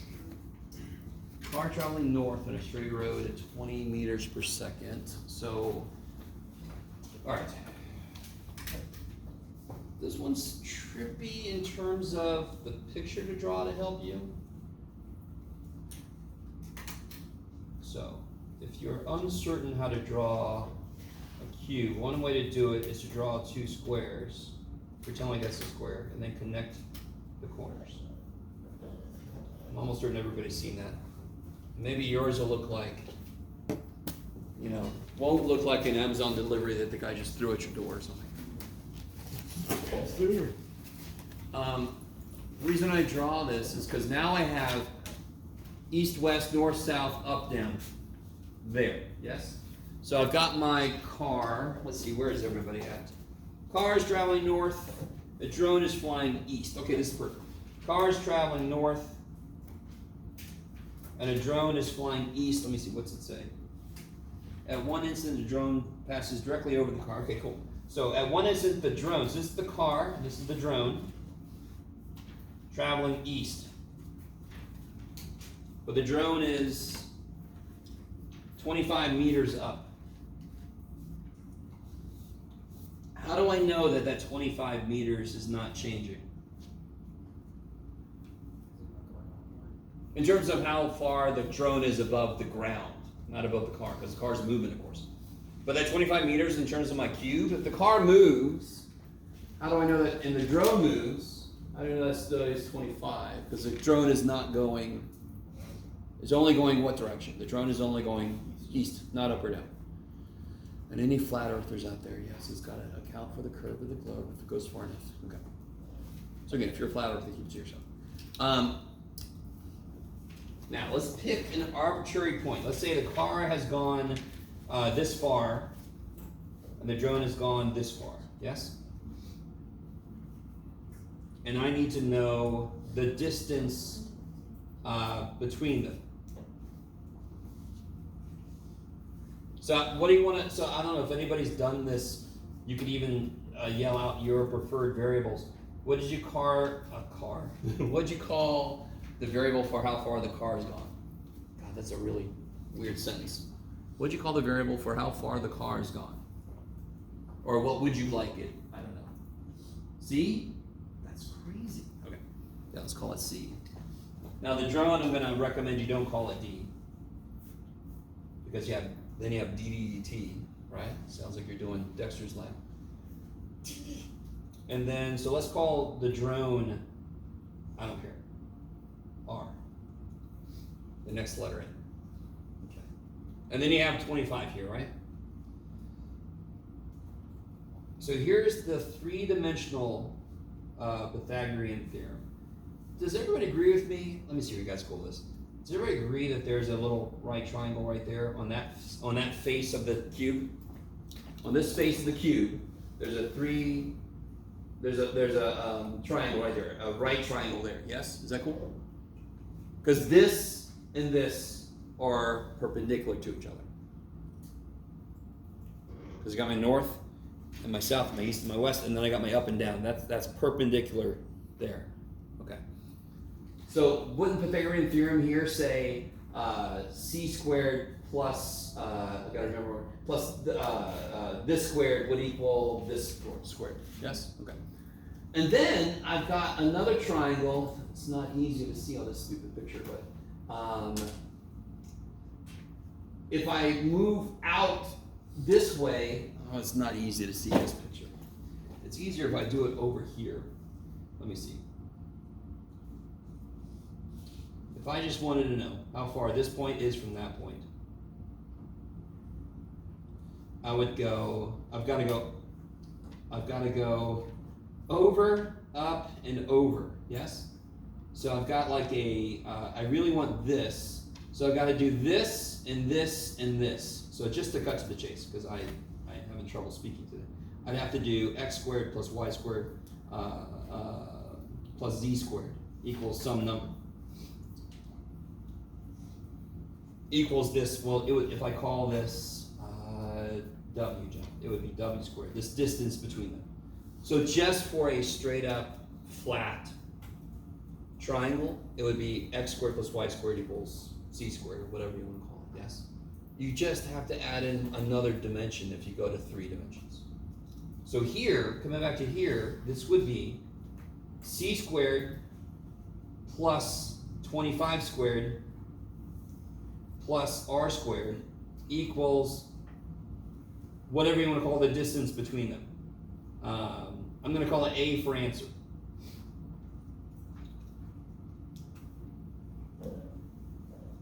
And what else do they tell us? Oh, okay.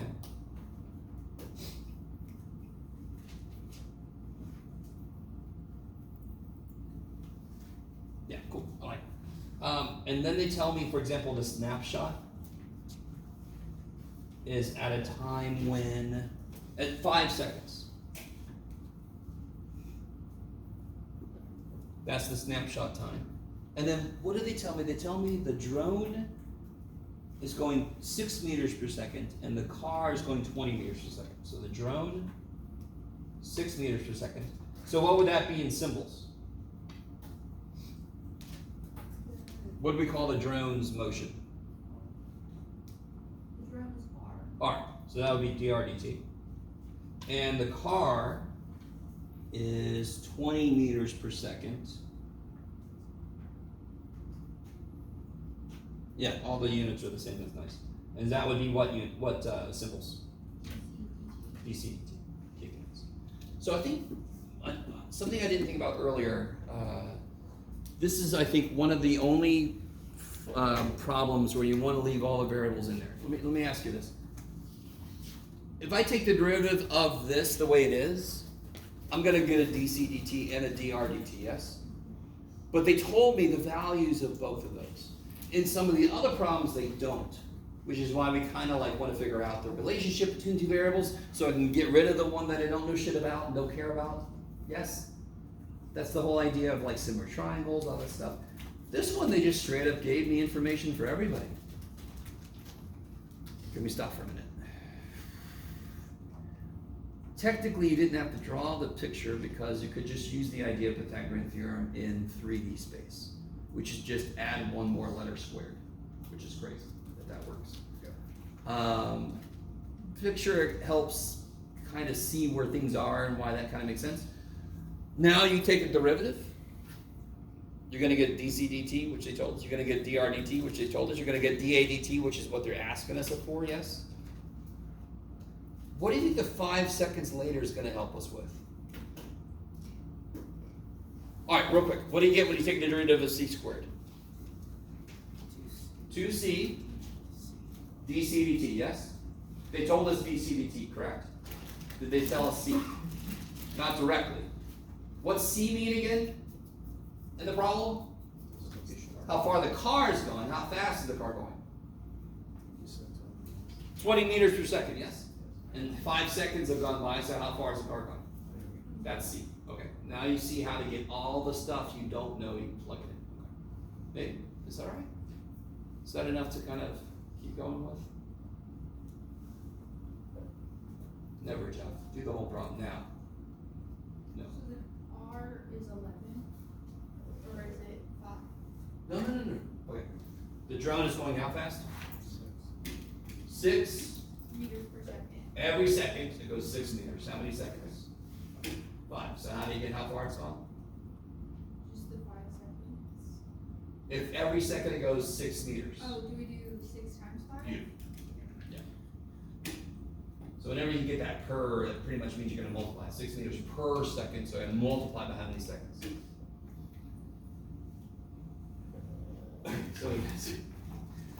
So here. Derivative of c squared again? 2c dc dt, because I'm taking with respect to time. Do you see any t's in here anywhere? Because it's implicit. Everybody's a function of time. So they all have to have this shit. What's the derivative of this? Yay! What's the derivative of r squared? dr dt equals 2a dA dt. All the 2's die, yes? I need to know C. Did we just figure out C? Yes. I need to know R. Did we just figure out R? Yes. If I know C and R, can I figure out A? Do I have a way to do that? Do I have a relationship between all three of those? C plus R equals A. C squared plus 25 squared plus R squared equals A squared. That's the relationship between all of them. So if I know C and I know R, whose function is it to relate that to A? The first function we wrote down. Very often, some of you guys don't realize this, the function you write and then take a derivative of, you have to use it again, that first function, to figure out the other variable. Just because when you take a derivative, if it's squared, the C is still here. If it was just C, what would that derivative be? dc dt, yes? Would I then care what C was? No, I don't have to know what C is. But in some of these problems, they're going to be two different powers, or they're going to be roots, or whatever the shit. So you're going to have to know what the value of the variable is. How do you figure it out? Look at the snapshot information they gave you. Yes? So if I can get C and I can get R, how do I get A? I got a relationship between C, R, and A. Just use it. Plug and chug. There it is. I remember one semester somebody had never heard that before. They thought I was saying something that I shouldn't have. I'm like, no, just plug the numbers in, chug the answer out. Is that enough to go on now? Maybe. That one was trippy, I will agree, because it's a three-dimensional Pythagorean that you don't really work with too often.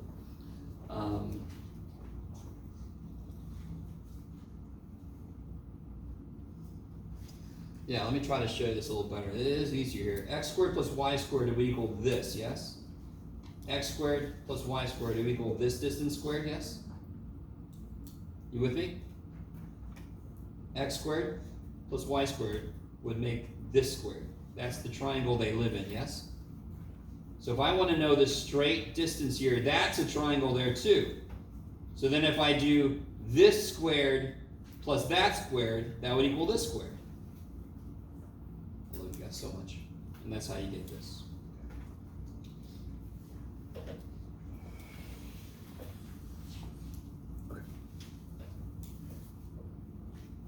Anything else? I thought there'd be more from 3.9. Let's see.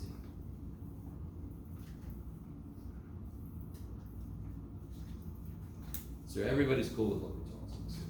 I keep coming back to it. Yes. Okay. We're like, let me just ask him a question so it'll feel better. All right. Number 30. Ooh, that's yummy. Okay. So anytime you have a limit, obviously the very first step is, can I just not get the answer directly? Just plug the freaking point in, okay? And what do you get when you try to plug a 0? The sign is 0? What's tangent 0? So you go 0 minus 0, 0 minus 0, 0 over 0. L'Hopital shoots up out of his grave and says, you're like, sweet that right. So how do I use L'Hopital? So I know it will work. Can somebody tell me 2 reasons why it will work? There's 2 things that must be true.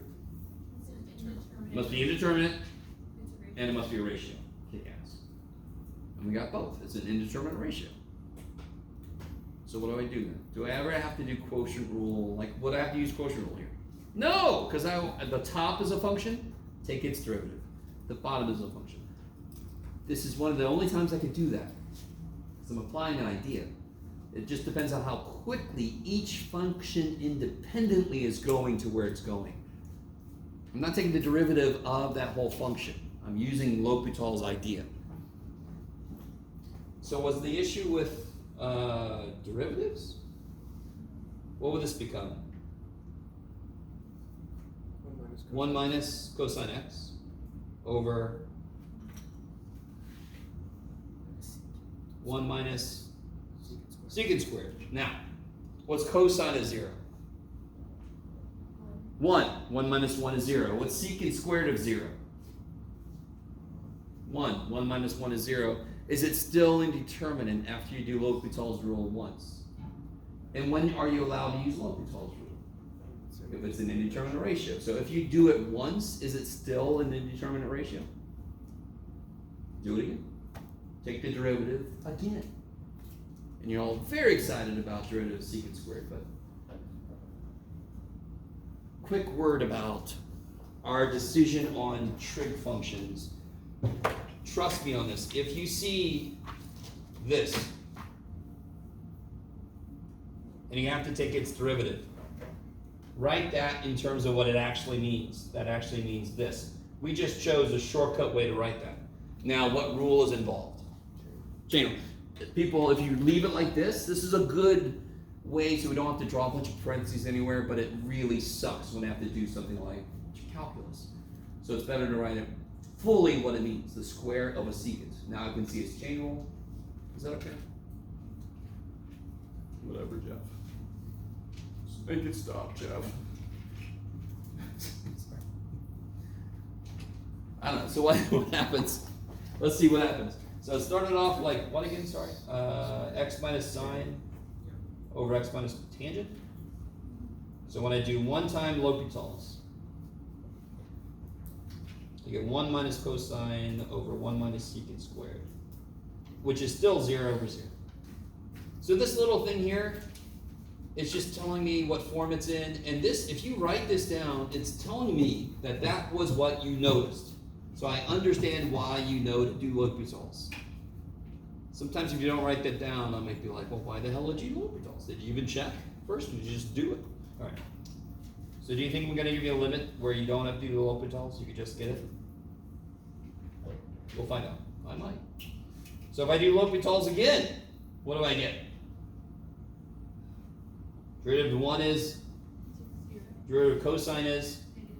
So negative sign. Derivative of 1 is 0. What's the derivative of secant squared? The 2 comes down in front of secant, and what's the derivative of secant? Secant. Secant tangent. Oh my god.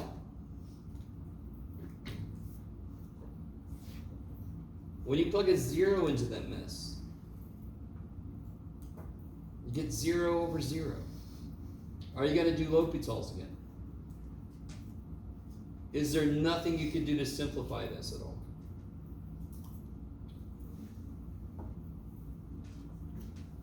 Sine x, what's secant again? So you get 1 over cosine squared, is that cool? And what's tangent again? Does everybody see how the sines kill each other? In fact, let me do this again. I can write this as sine x over negative 2 times cosine squared x times cosine x over sine x. Multiply by the reciprocal, multiply by the reciprocal. Yes, that's how I divide fractions. And then I can see the sines kill each other. Now can I plug a 0 in? Because I killed the problem, yes? So, as always, I don't care if you're in the middle of a problem. Before you do calculus to a function, can you simplify it meaningfully? If you have a whole bunch of trig functions, it's almost guaranteed something's going to cancel somewhere. And in this case, what canceled was the stupid thing that was making both the top and bottom 0. So now what do I get? What's cosine 0? So cosine squared times cosine is 1 over negative 2. Done. Did Jeff go too far? Yes, but I just wanted to know what the answer was. Okay. You guys? So L'Hopital's. I don't give a shit. If you've done L'Hopital's 80 times, if it's still indeterminate ratio, you can do it again. It'll work. The minute it's not indeterminate ratio, L'Hopital's could make the answer wrong. L'Hopital's is only guaranteed to work if it's indeterminate. So a mistake people make is they'll do it too many times. And they'll get a number and it's completely wrong. Or what's even worse if the number they get is right just by coincidence. And I gotta explain, I had to take points off because you didn't do it. You got the answer right? Okay. You guys with me? Okay. So in general, it's just, in the middle of a problem, whatever, just, can anything cancel? Can anything go together? Take a moment and see. Because I would not want to take this guy's derivative from the bottom. No. Okay. What is it? From the praxis test? All right. Ah, yeah. Okay. So what's wrong with 10b the way I gave it to you? Why will L'Hopital turn his nose up at that? You say, I will not touch that. As I offend an entire nation of people. It's not a ratio. But can it very easily become one? Yeah.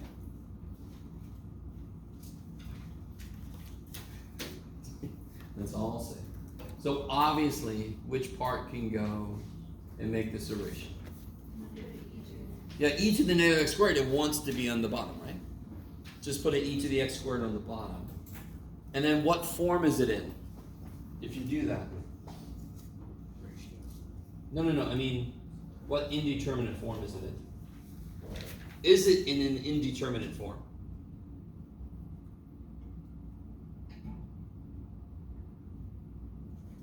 So on the top, as x gets really big, you guys can just tell me that gets bigger faster, yes? So the top goes to infinity, correct?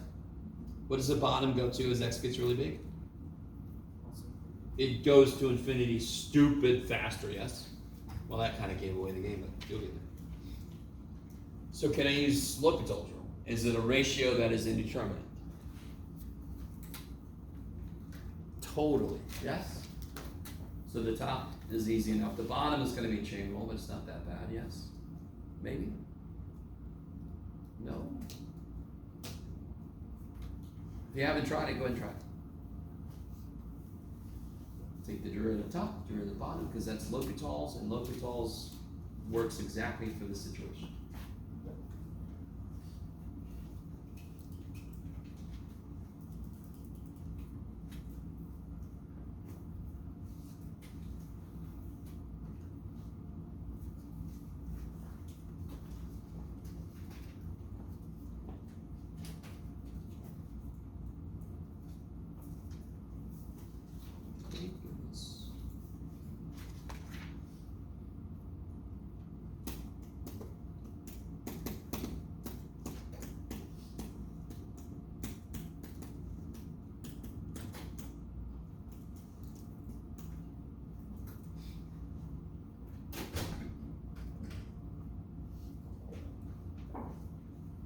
Oh yeah, I should do that too.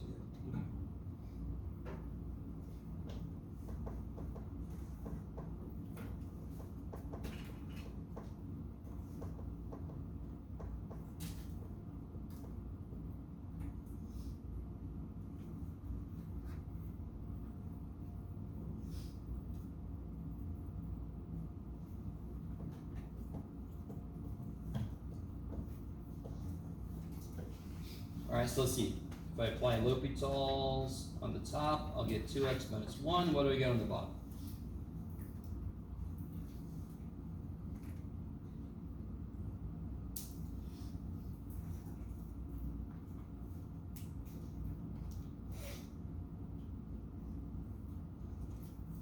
What's the derivative of the x squared? e to the x squared times 2x. Okay. Is that, what do I get when I try to plug infinity in? Or, allow x to get really big? I still get infinity over infinity, correct? So then what am I going to do? L'Hopital's. Yeah, exactly. One more application of L'Hopital's and the top will not be x dependent. So you see that? So the top will be set at 2. So I'm going to have an answer. No indeterminate form has a 2 on top. That is completely determinate. The bottom's derivative is going to be kind of gross, but I won't do that. It's got a chain and a product and a blah, blah, blah. Is that, yes? Yes?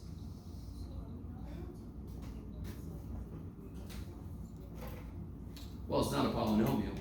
So if I ask you what the degree of e to the x squared is, you don't know. Yeah, because that's not a polynomial function. Now, at the same time, you guys should know the answer is going to be 0 because of what I said earlier. Which one's growing faster? X squared or e to the x squared? Holy jeez. But you could say that, but I need to see the work, obviously. I need to see you apply L'Hopital's. But I mean, you should see what the answer's gotta be. Anytime you have a polynomial, do you see how there's a certain number of L'Hopital's, if you allow me to say that way, that's gonna make it become a constant? If I have x to the 10th, yes? And I take the derivative 10 times, right? So this was x squared on the top. Once, twice, it's a constant. Yeah. So polynomials will eventually become constant. So if the other one is something faster than the polynomial, it's going to dominate. Yeah.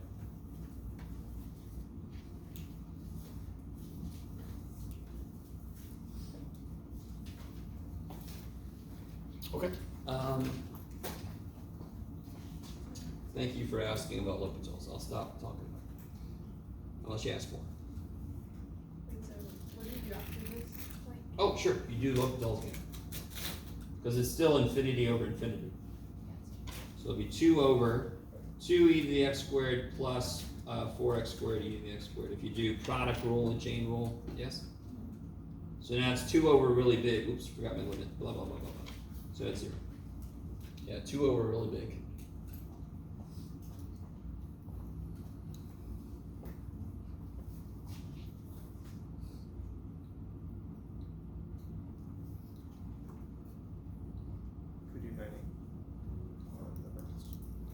Let's see, that's the only one I couldn't do. No, let's see. So, this one? Alright, so what's got to be true for the mean value theorem to kick in? And if you ever forget what's got to be true, what are the 2 main things you could always sort of? Continuous. It's got to be continuous and differentiable. Yeah. Almost every theorem after, starting with calculus, needs those. Not every one does, and you have a chance to be wrong. You have a really good chance to be right. So what's nice about 9a, what kind of function is it? Polynomial, and they are everything. They are all the nice things. Yes? Math people, we just learn. That's why we gave it its own little name. Oh, it's really polynomial, so nice. If you remember the 2 ways to get slope. What's one way to get slope? Okay, there are 2. What's one way to get the slope? Derivative. Now somebody else. What's another way to get the slope? y2 minus y1 over x2 minus y. Yes? That's all the stupid mean value theorem says, is somewhere in this interval, if you have a continuous differentiable function, those 2 have to agree. If you go straight from 1 to 3 between those 2 points, that's a slope that's an algebraic slope. It's got to equal the calculus slope at least one place. Because the only way you can make it not is if you have a teleportation that happens or something. I don't know if you guys are with me. We did that, didn't we? Where I gave you the 2 points, and I made you connect it whatever way you wanted to, and there's just no way you can escape. Turning back so the slope is parallel. Yes? So what does that mean for me? Obviously I have to do what? Take the derivative. That's crazy. In fact, that's another thing. If you're not sure what to do, taking a derivative is a really good guess. So what do you get? 6x squared minus 8x. Good. And then the other thing you need to do is just, all right, make 2 points. What are my inputs? What's my first input? 1. And what's my output?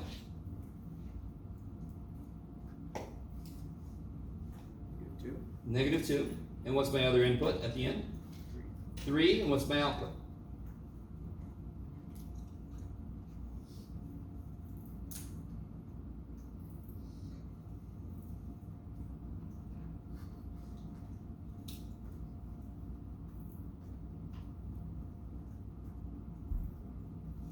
There's a trick. Factor. Now you can plug a 3 in. 2 times 9 is 18 times -1 is -18. So that's why I keep like using the factored form to tell what the sign is, because when you have it in parts, it's easier to get each part and then just put them together at the end. Okay. Can you get the slope between those 2 points? All day, Jeff. And then you just make those equal to each other. And that's it. Now this one, I will say, you have to use quadratic formula, which should be exciting. I think I tried to make it nice, and obviously I messed up, but too bad. It became a good problem anyway, because you gotta know quadratic formula. The only exam is there going to be quadratic formula? Very possible. Yes.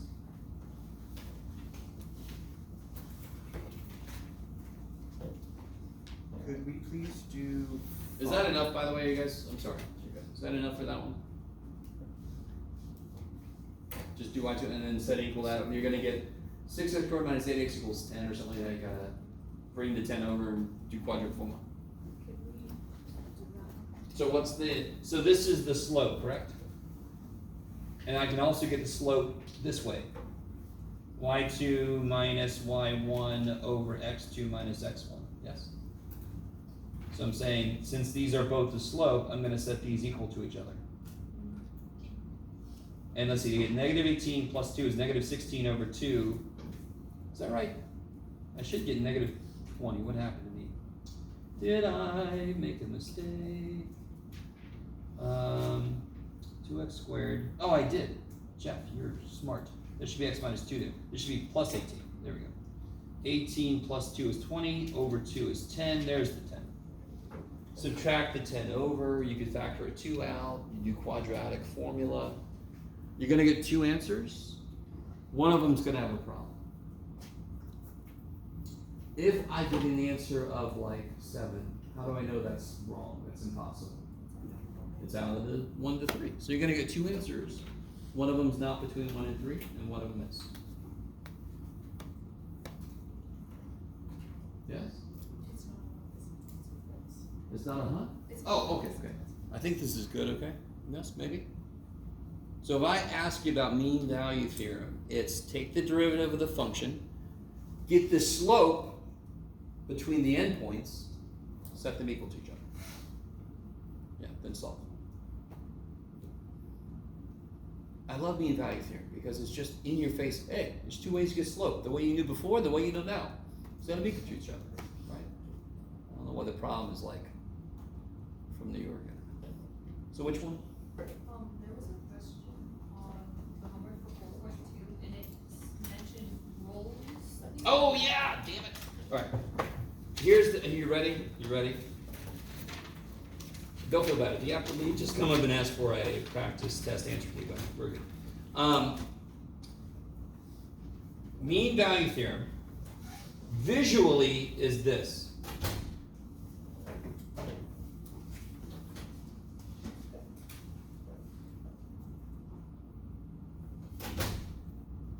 Mean value theorem visually is that. If I get a slope between the endpoints and I connect them with a differentiable continuous function, there's at least one place that has a parallel slope. Is that cool? You guys with me? That's mean value theorem. Rolle's theorem says basically this. What Rolle's theorem says is if the outputs are the same at the ends, then obviously what's the slope connecting them? If I connect these, what slope do I get? Huh? 0. Okay. And if I can, so Rolle's theorem, we give, this is really kind of dumb. I need you to understand this. Rolle's theorem is mean value theorem where the slope I'm working with happens to be 0. The slope we were working with on the problem on the practice test was 10, yes? That's mean value theorem. If the slope is 0, we call it Rolle's theorem. Why do we do that? Because the mean value theorem was created at roughly the same time that Rolle was working on his theorem. So we give them props. Now, to be really honest, mean value theorem was worked on by several people, so nobody gets the name for that. But Rolle, for some reason, he gets some recognition, but I'm okay. Maybe he was a good guy. Who knows? I don't think it's really with me. It's the same stupid problem. It's exactly the same. It's just nicer because now it's going to be equal to 0. Maybe? So,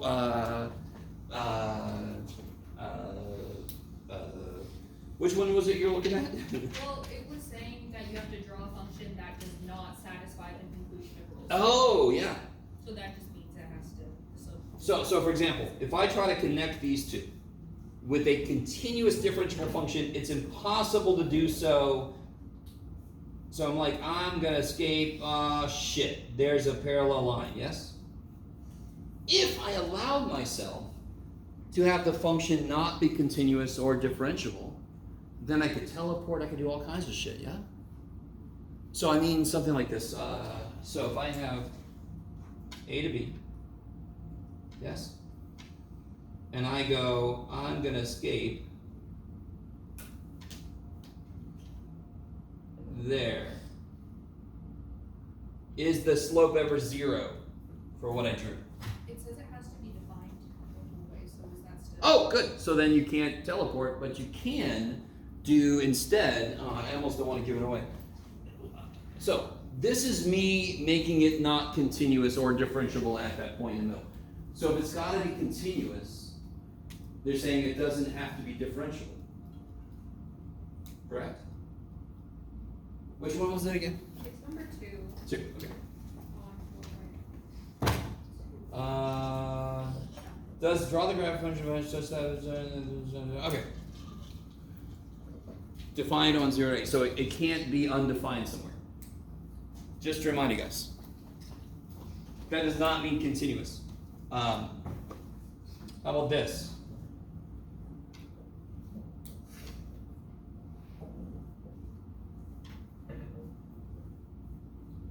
Is that defined on A to B? All day long, because every input from A to B has an output in there. Yes. So that's defined. So that's another way. Is there anywhere that slope is 0 from the graph, the function? So I just gave you the answer. You can also do a cusp. So it can be continuous, but if you do a cusp, the place where it could be 0 in parallel is itself undefined derivative, so it's not different. Okay. Those problems get a little trippy, and I love them because it forces you to try to understand the theorem in a different way. You're like, I don't want to understand the theorem. What's too bad? I don't want to be a mathematician. Huh? We just use the like f of whatever to actually make points. Because it's like f of 0 equals f of 8 equals 3. So we just use those. Oh yeah, yeah. So here I should have. So this would be. You can put this is 0. This is 8, and I should have just had this go here. So that these are the same. Yes. F of 0, f of 8 have to be the same height. Yeah. Just the output at the beginning has to be the same as the output at the end. Yeah. And it's gotta be defined throughout. Yeah. So now I'm gonna get a bunch of those, but I set myself up for it.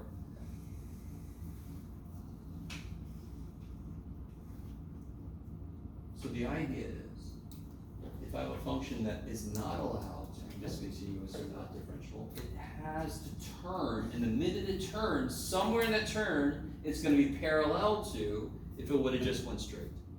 If it does not have to turn, what would make it not have to turn? If it could teleport. Or if it could turn by doing one of these like 3-point turns and you do in your car. Yep, yep, yep. Or that's a 1-point turn. You know, you do a little cusp thing, a little kink. And that's why, of course, for it to work, it has to be continuous and differential. So you can't do that.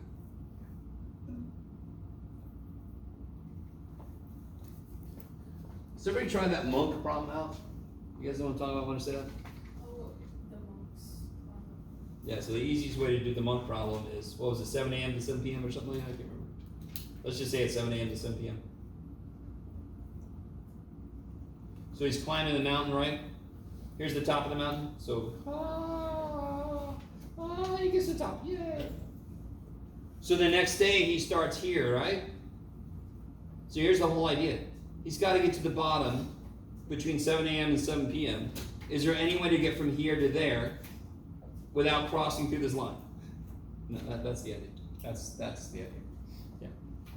Once you've got that established, his route for the first day, it's impossible to not go. So if I cross over, if he like rolls down the hill and then stands up and goes the rest of the way down, right there he was at the same place at the same time. So when you first read through that problem, it's trippy as hell. It's like, how the shit would I show that? Who is this guy? Can I call him up? No, it does not exist.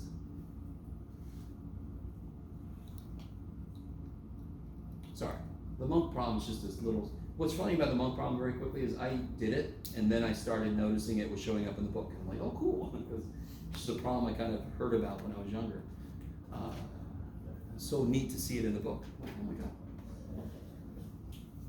I'm so happy for you, Jeff, that you're able to give that to us. All right. If there's any, by the way, anything we haven't talked about yet, feel free to bring it up. If there's stuff we've already talked about, but you're like, I still don't understand that shit, ask about it again, right?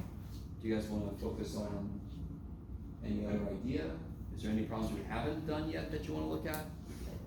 Do you want just me to give you the answer key right now? Good God, yes? And he's like, just give me the damn thing. Okay. I saw her, she said that. Okay. This is going to take me a moment because there's 3 pages of this. So you keep every page I give you, yes? You're welcome. You're welcome.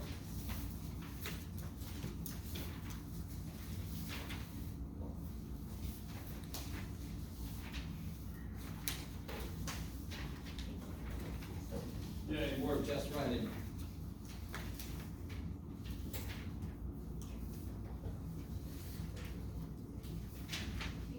Anything?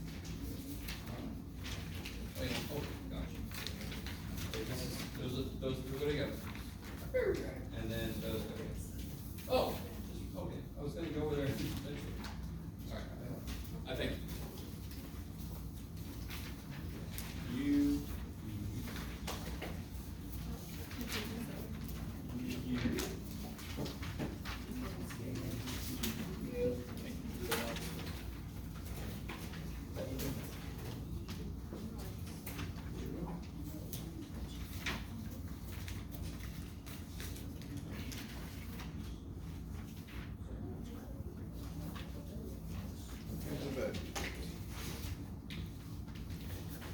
Make sure you get 3 pages with different stuff on it.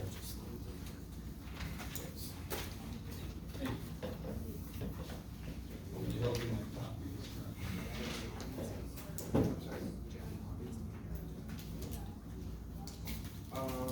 Yeah. I like painting.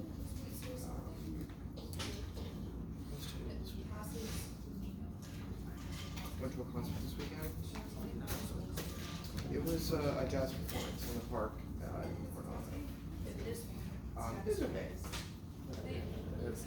people for sure.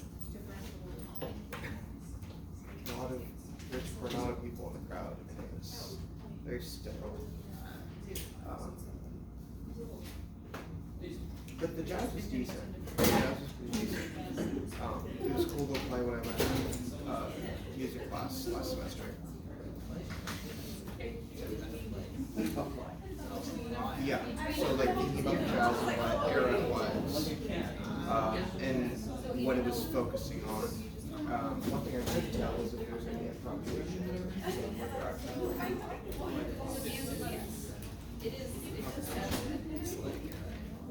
Yes, yeah. Which is the foundation of jazz. And a defining element that people use to argue against certain types of jazz. Rolls is just where the There are certain types of jazz, for instance, sweet jazz, which is oftentimes like static.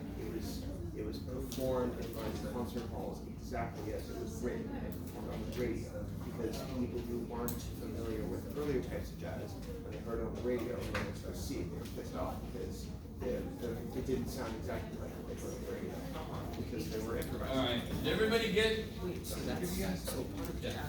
Everybody got answer key? Even though you can't read my writing too well, just try to make sure that you got 3 things with different stuff on them. So you got all of it, yes? Yeah. Where did I put them there? When you defeat the definition, correct? Sure. Yeah. Almost saw it myself. You.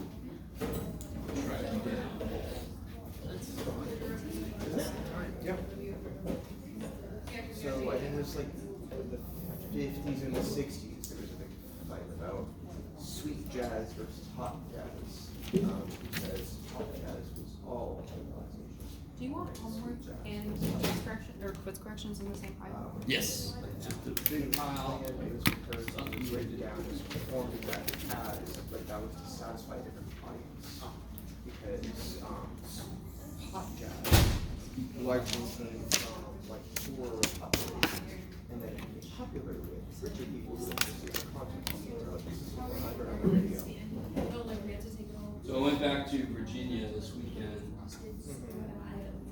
I really remember why I moved. It was 98% and 90% humidity or something.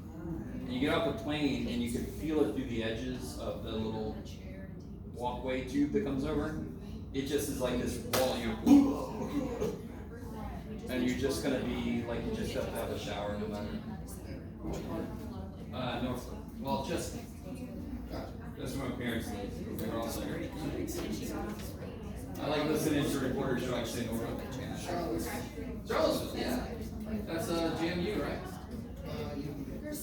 Oh, UVA. JMU is in. I forget now. That's true. But we just put it in that, so we just find we have to make sure the 3 hypotheses. What about you? What are your hobbies? That just means it's differentiable, How many seconds continuous, and so There's a lot of times in life where it doesn't allow.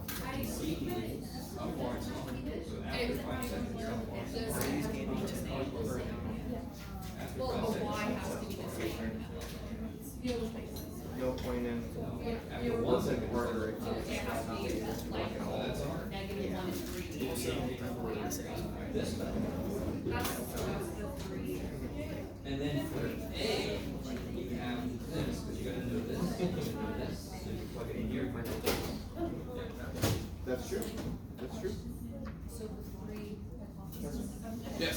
We teach you problem 5 where specifically this part of the end where we're making the Oh yeah, let's do that. Because I think I left it off. Well, there wasn't much I could do on my answer key. So let's see. There.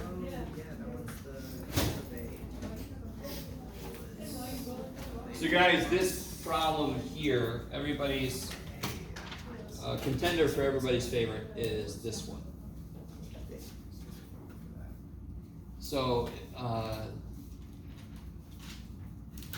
actually finding the approximation, the linear approximation, hopefully is not that bad. Natural log, how do you guys feel about that derivative? Normally it's like, as a student, you're like, it's way easier than I thought it would be, because natural log is a funky function.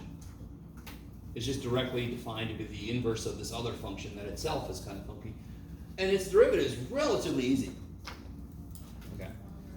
So you should be able to find, and I think you get x plus 2? No, maybe? Is it? I can't remember now. Maybe. All right. So let's do that. Let's actually do this problem. X plus 2. Yeah, cool.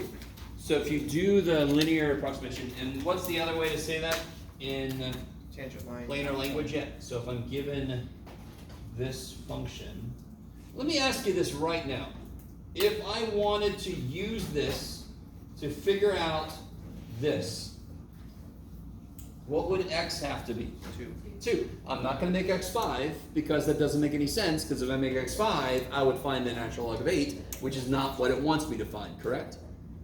So be really careful. If I'm like, use your estimation to evaluate the 4th root of 16 or of 17, you don't just plug 17 in. You're like, okay, what x would make the inside of it 17? That's the one I got to use because that's how I built it. We're about to build a function around natural log of x plus 3. So if I want natural log of something, I don't plug that something in. I have to figure out what x would be. So let's do this. To get the tangent line, I have to do what first, of course? Take your arm. Okay, so if you take your arm, you get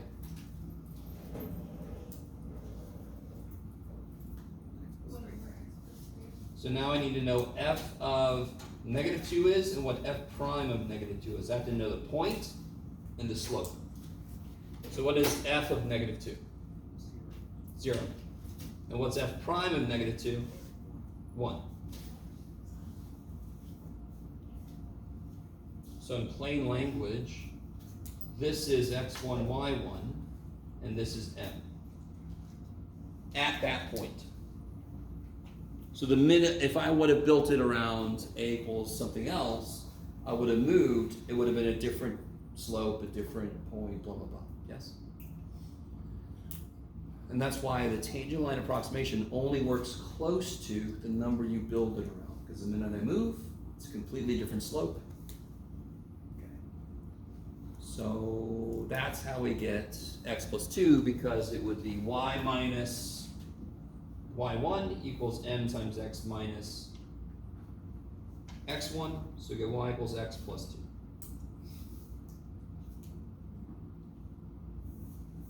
We're going to build up to the part that I have to do, the graphing calculator part. So natural log of x plus 3 can be approximated with x plus 2 for values close to negative 2. In fact, if x is negative 2, doesn't this exactly agree? Yes, that's what it's supposed to do. So now I want to use it to estimate natural log of 1.03. Do you see how it does not make any sense to put that in for x? Because then they would be assuming that x is 1.03, and then you would be getting natural log of 4.03. Completely different question. Is anyone freaking out? I need to know what x is to make my original function have an input of 1.03 now. So do x plus 3. Yeah, x plus 3 equals 1.03, subtract 3, so what's 1.03 minus 3?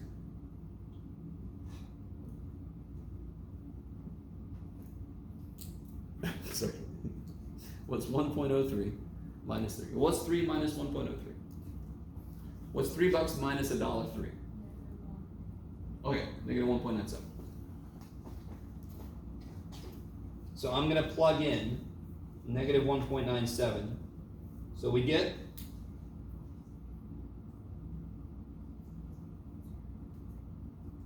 just to make, you guys kind of with me? Because this is the same thing as natural log of negative 1.97 plus 3. So then what's x? That's x, yes? So it's negative 1.97 plus 2. Yeah, 0.03. How do you check that? Natural log of 1.03 is roughly 0.03. It's 0.0295, blah, blah, blah. And as a student, I hope some of you guys are kind of like a little impressed by that. I mean, that's damn good. We just used a freaking linear equation to estimate the output for a freaky ass natural log function. I mean, that's good. You're like, okay, whatever. So here's the part that we want to focus on. And did I make it, was I dumb on this again? I forget to change it. Did I make it 0.01 again? Yeah, of course I did. So, let's see if this one will work. The last time I made it 0.01, it was true. So I want my function value, the difference between the actual function and my approximation, which was x plus 2. I want that to be less than 0.01, yes? What's the immediate way I can rewrite that absolute value of inequality? I want, this can go up, down to what, and up to what? Negative 0.01. It's negative 0.01, 0.01. positive 0.01. So the natural log of x plus 3, I want it to live between x plus 2 plus 0.01 and x plus 2 minus 0.01.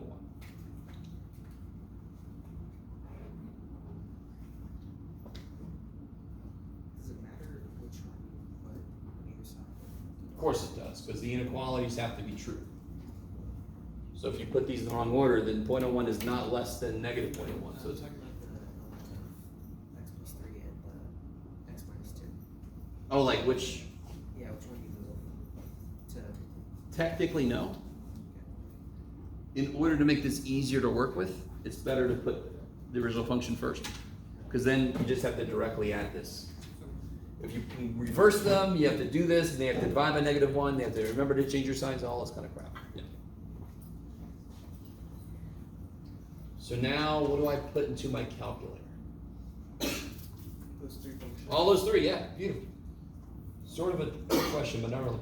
So I'm going to put in there x plus 2 minus 0.01. J. Oh, I see. I'm in my r theta. I'm going to freak you guys out. R and theta. Yeah. All right, where am I at? X plus 2 minus 0.01 natural log. No, Jeff, natural. X plus 3, and then x plus 2 plus 0.01. Okay, so I got my ceiling, my floor, and then my function is going to live in the middle. And I think doing the epsilon delta thing, I'm hoping that helped. It's kind of like, if I set up these two, the floor and the ceiling, and I see where it enters and where it leaves, that's when I am that close. That's the whole idea. That is when I am that close. The minute it leaves, I'm not that close anymore. It doesn't work there. Unfortunately, the 0.01, let's see. This might have been, I tried this before and it became, oh yeah, I've got some statistics going on. I'm sorry. Let me turn that off. Stop. Okay. Off. Let me zoom 6. Okay, here we go. There's the floor. There's the function. There's the ceiling. And you can see how they're all very, very, very close together.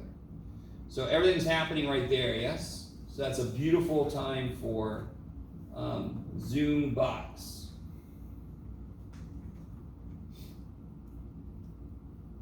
I'm going to do this, and then I'm going to do this. I'm going to zoom in right where everything's happening. Floor, function. All right, I'm almost there. Ceiling. Do you guys see how everything's happening right here now? Why am I having to zoom so much? Because crazy ass Jeff made it 0.01. I'm never going to learn my lesson. Zoom box again. Enhance, enhance. Johnson, enhance. And right. Go to one corner of the box.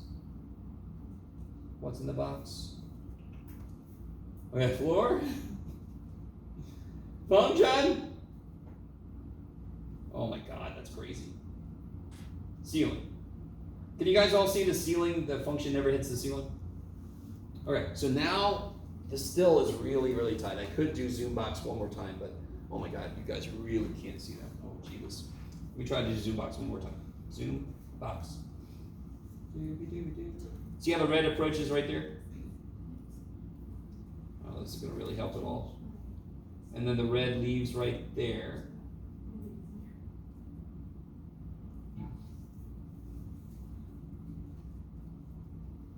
This might be a little better. Floor, function.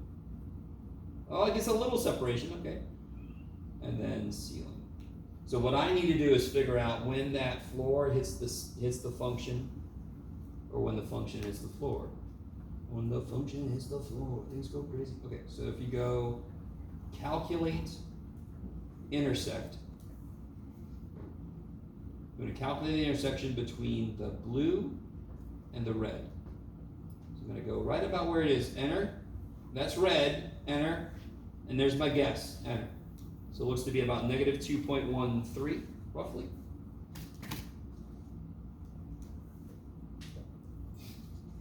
And then if I do the same thing up here, second calc intersect, put my cursor right where they go through, like about right there, right where the red and the blue meet. Enter, enter, enter. I get negative 1.85 right there. So as long as my inputs are between those two, my approximation will be within 0.01 of the correct answer. Oh my god. Okay.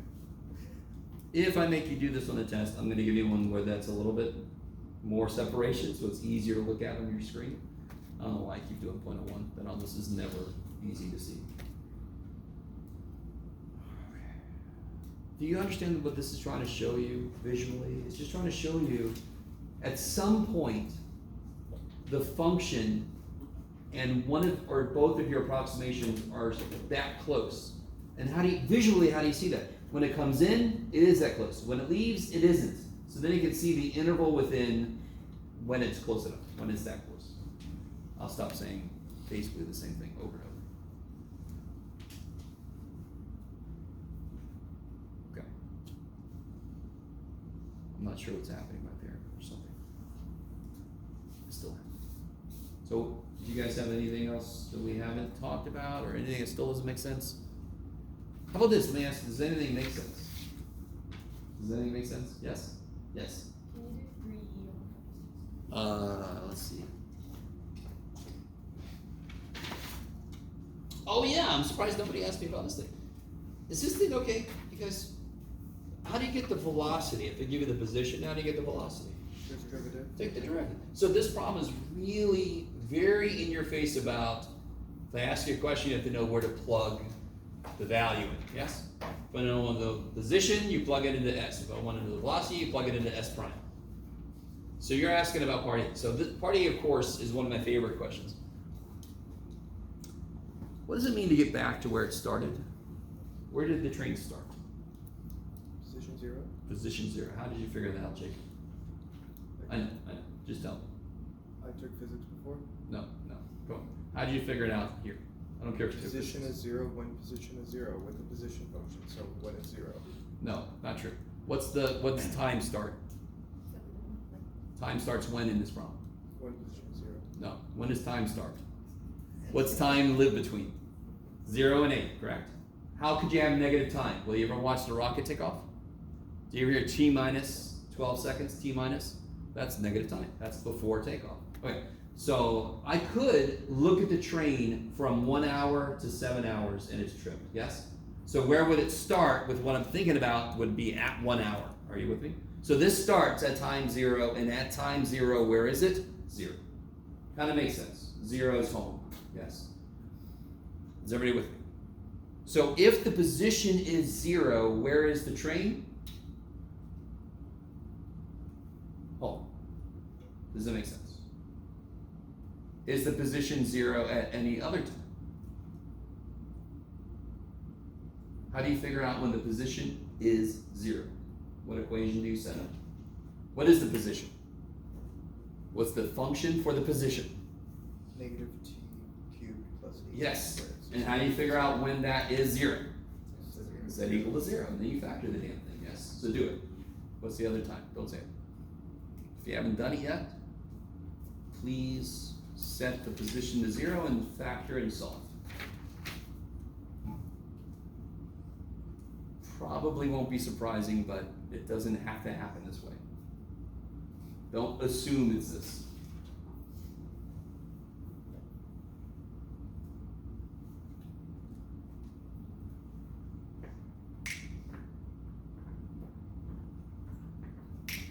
So if you factor out a negative t squared, you get t minus 8. T squared is 0, we already knew that. What's the other one? 8. Don't assume though that the beginning of the interval is 1 and the end of the interval is whatever. Okay. Is everybody with me? So at 0 hours, it starts at home. 8 hours later, it's back. So this is just like our, whatever the hell we call it, the freaking transit. Because it keeps going backwards and forwards, yes, just all day. Get on board. Okay, this is a great job. Okay. So if it takes 8 hours for it to get back, what's half an hour before it gets back? 7.5 hours, yes?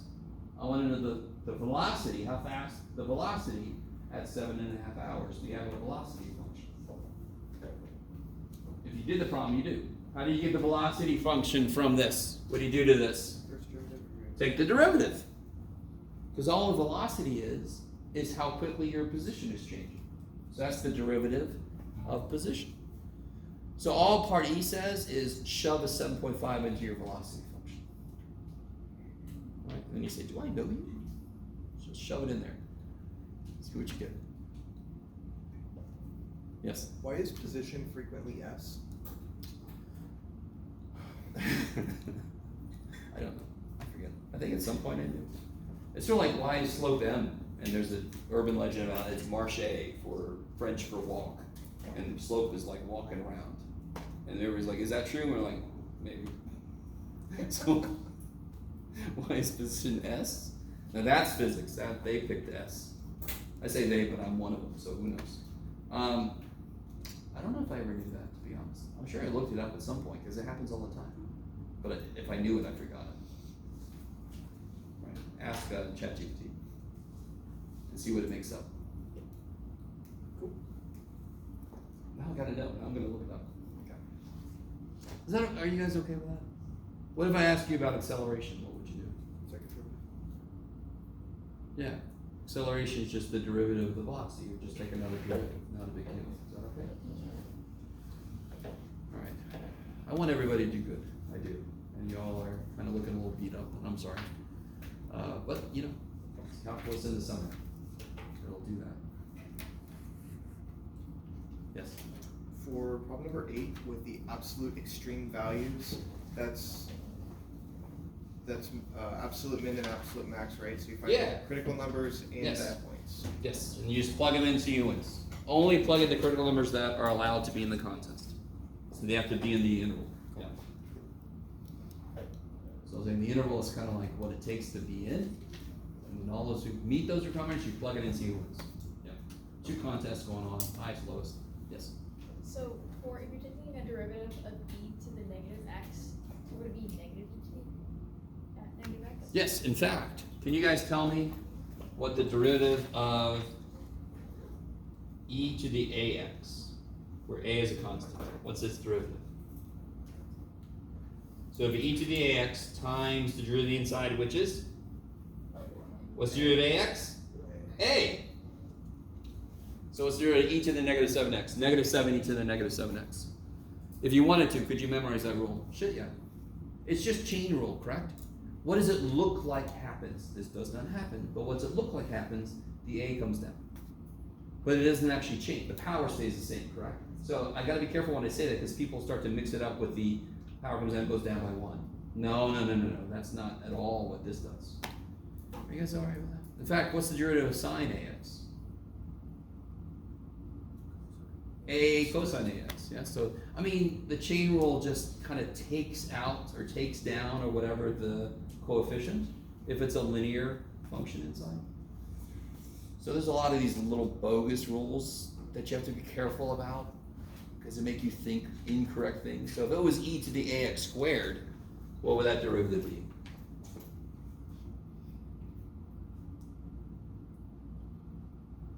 What's its derivative now? Don't overthink it. It would be itself, yes? Yes. Times 2x. That's chain rule. Should you memorize that? No, hell no. Hell no. Should you memorize this? If you want to, but why would you? It's just chain rule.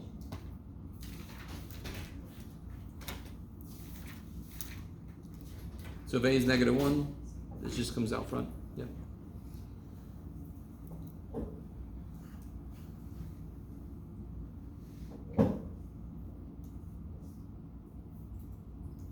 This is where we all test to see if Jeff really brought nothing.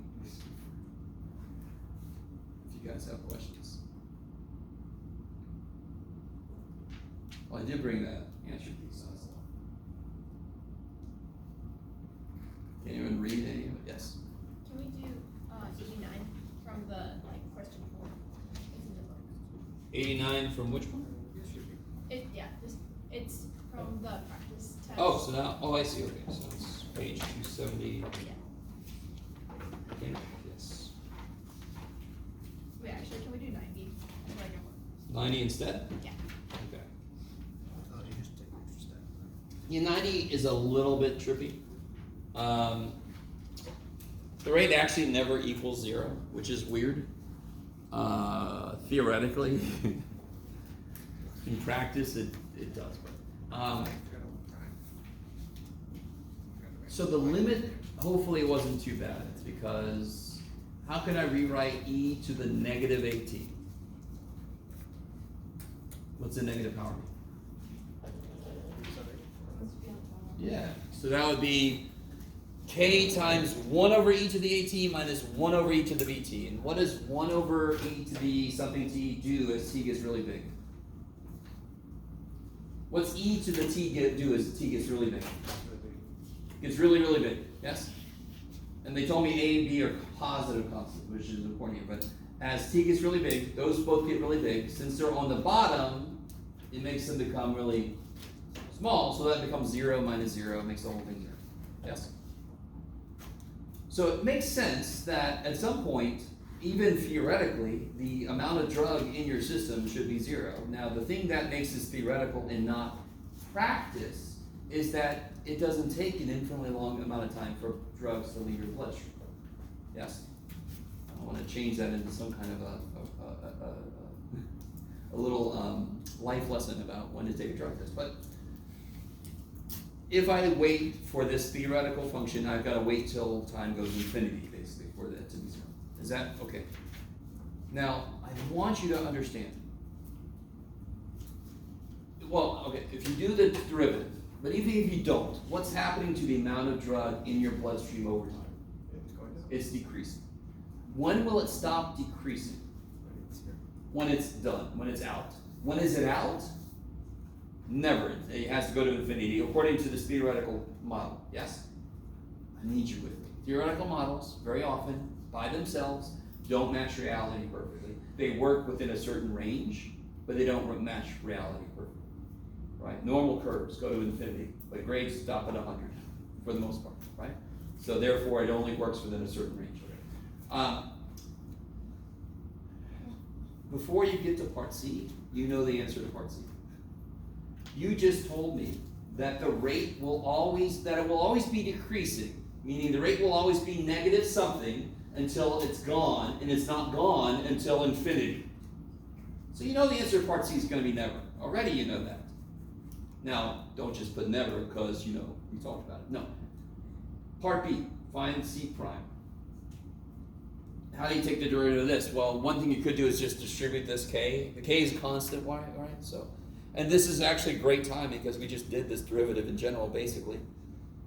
Right? What's the derivative of e to the negative at?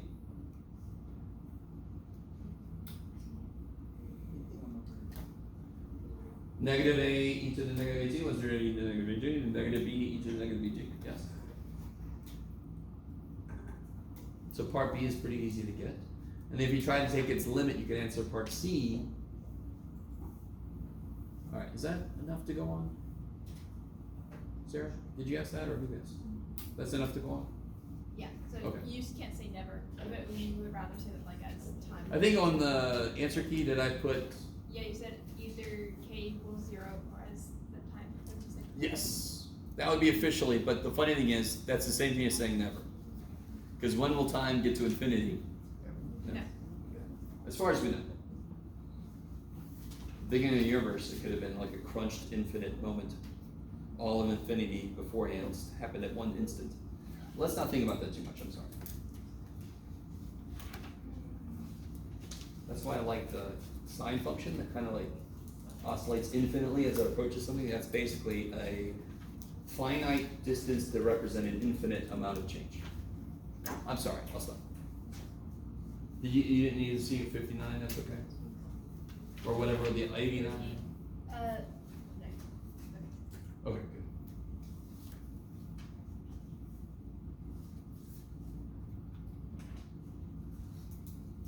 So listen, nobody asked much about related rates.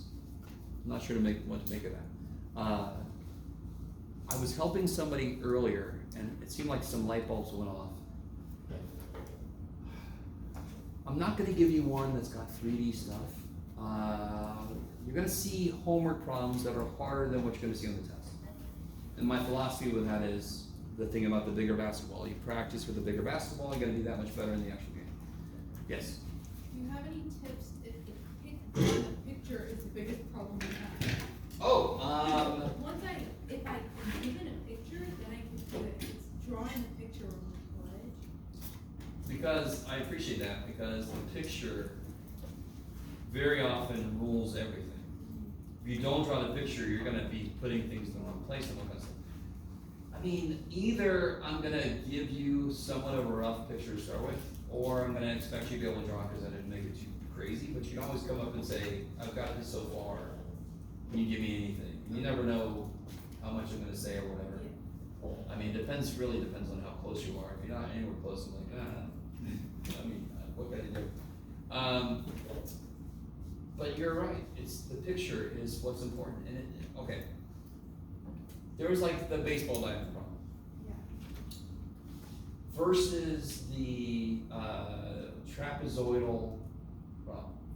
And one issue with that was, one is a triangle that you want Pythagorean for, and the other one is a triangle that you need similar triangles for. And so the question becomes, when do I know to do which thing, right? So the baseball diamond one, I'm hoping that wasn't too crazy. Normally that one's not too crazy. You got a baseball diamond. So that's not too bad. And you've got, here's what you want to identify. Very often it's a geometrical problem, right? Not always. So you know the geometrical shape you can make. What happened? Oh God, that was freaky. I'm like, come back. Okay. I've got my diamond. I want to pick somewhere. So this problem says he's somewhere between first and second base. Later they tell me he's halfway, but that's the snapshot, correct? You identify the snapshot and you forget about it. You want to draw everything according to any time. So somewhere between first and second base. Now it's up to you how you define variables. You can either say this one or that one, but in this problem it's actually a little better to say that. So what do you want to call that variable there? Let me say this is X, kick-ass. What is this? That is the space between first base and second. And I'm going to put a number there, because that don't change, at least in the way they play baseball, as far as I know. Second base, nobody picks it up and moves it somewhere else, and part of the game is find it. That would be a very different game. Where do I draw in what's related to the question for that problem? Do you guys remember? It was, Yeah, we want to find when we're halfway from home to first. how quickly his How distance, decreasing. yes, Yeah. how quickly his distance from second base is changing. You with me? Yeah.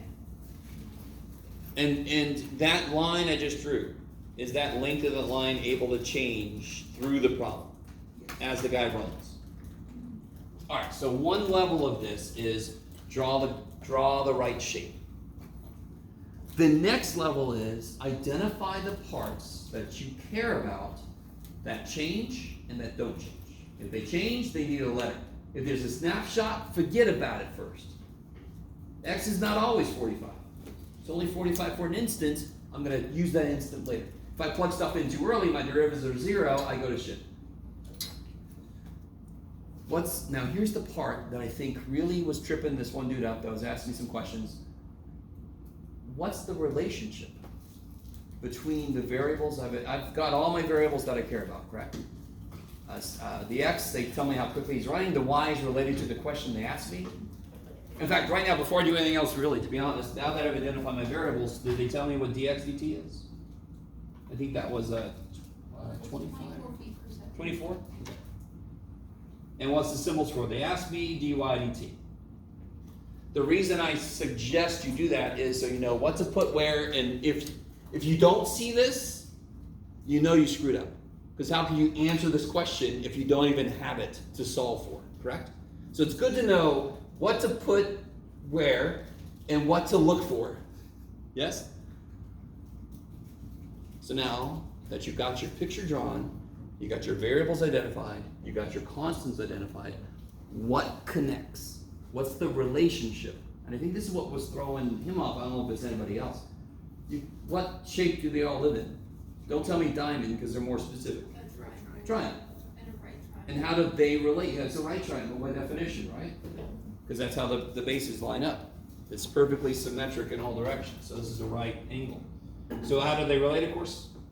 X squared Pythagorean theorem. plus 90 squared What's 90 squared? y squared. Yeah.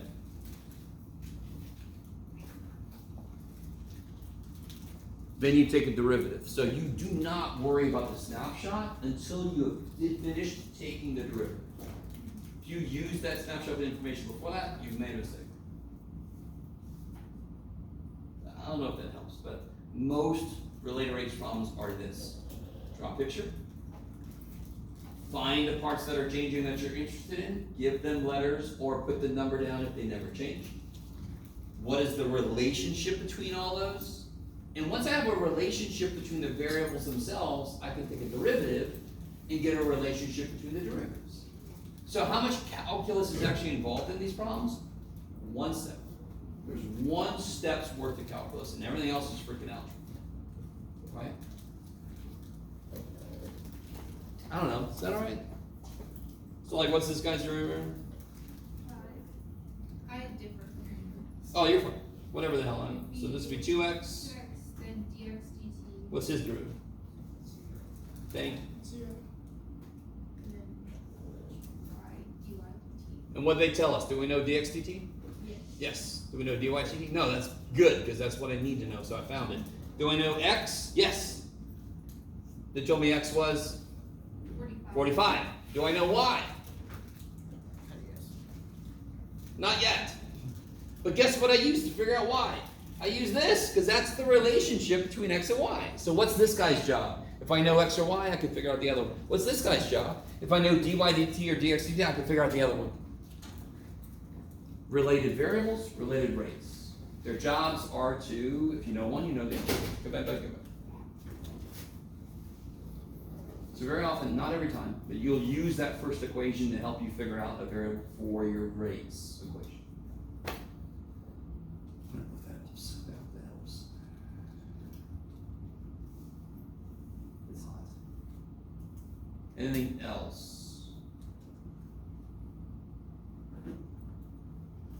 So you guys are looking at me expectantly. Have you noticed people are left? So if you want to leave, you can go. Now some of you guys are like, I just want to wait till somebody asks me questions. Oh, we're over. That's crazy.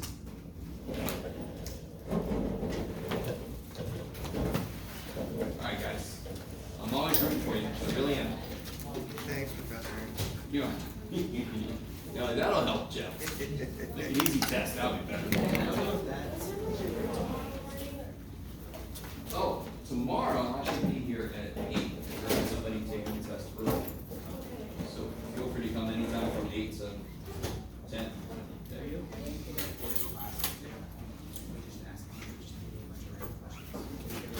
Oh yeah, sure.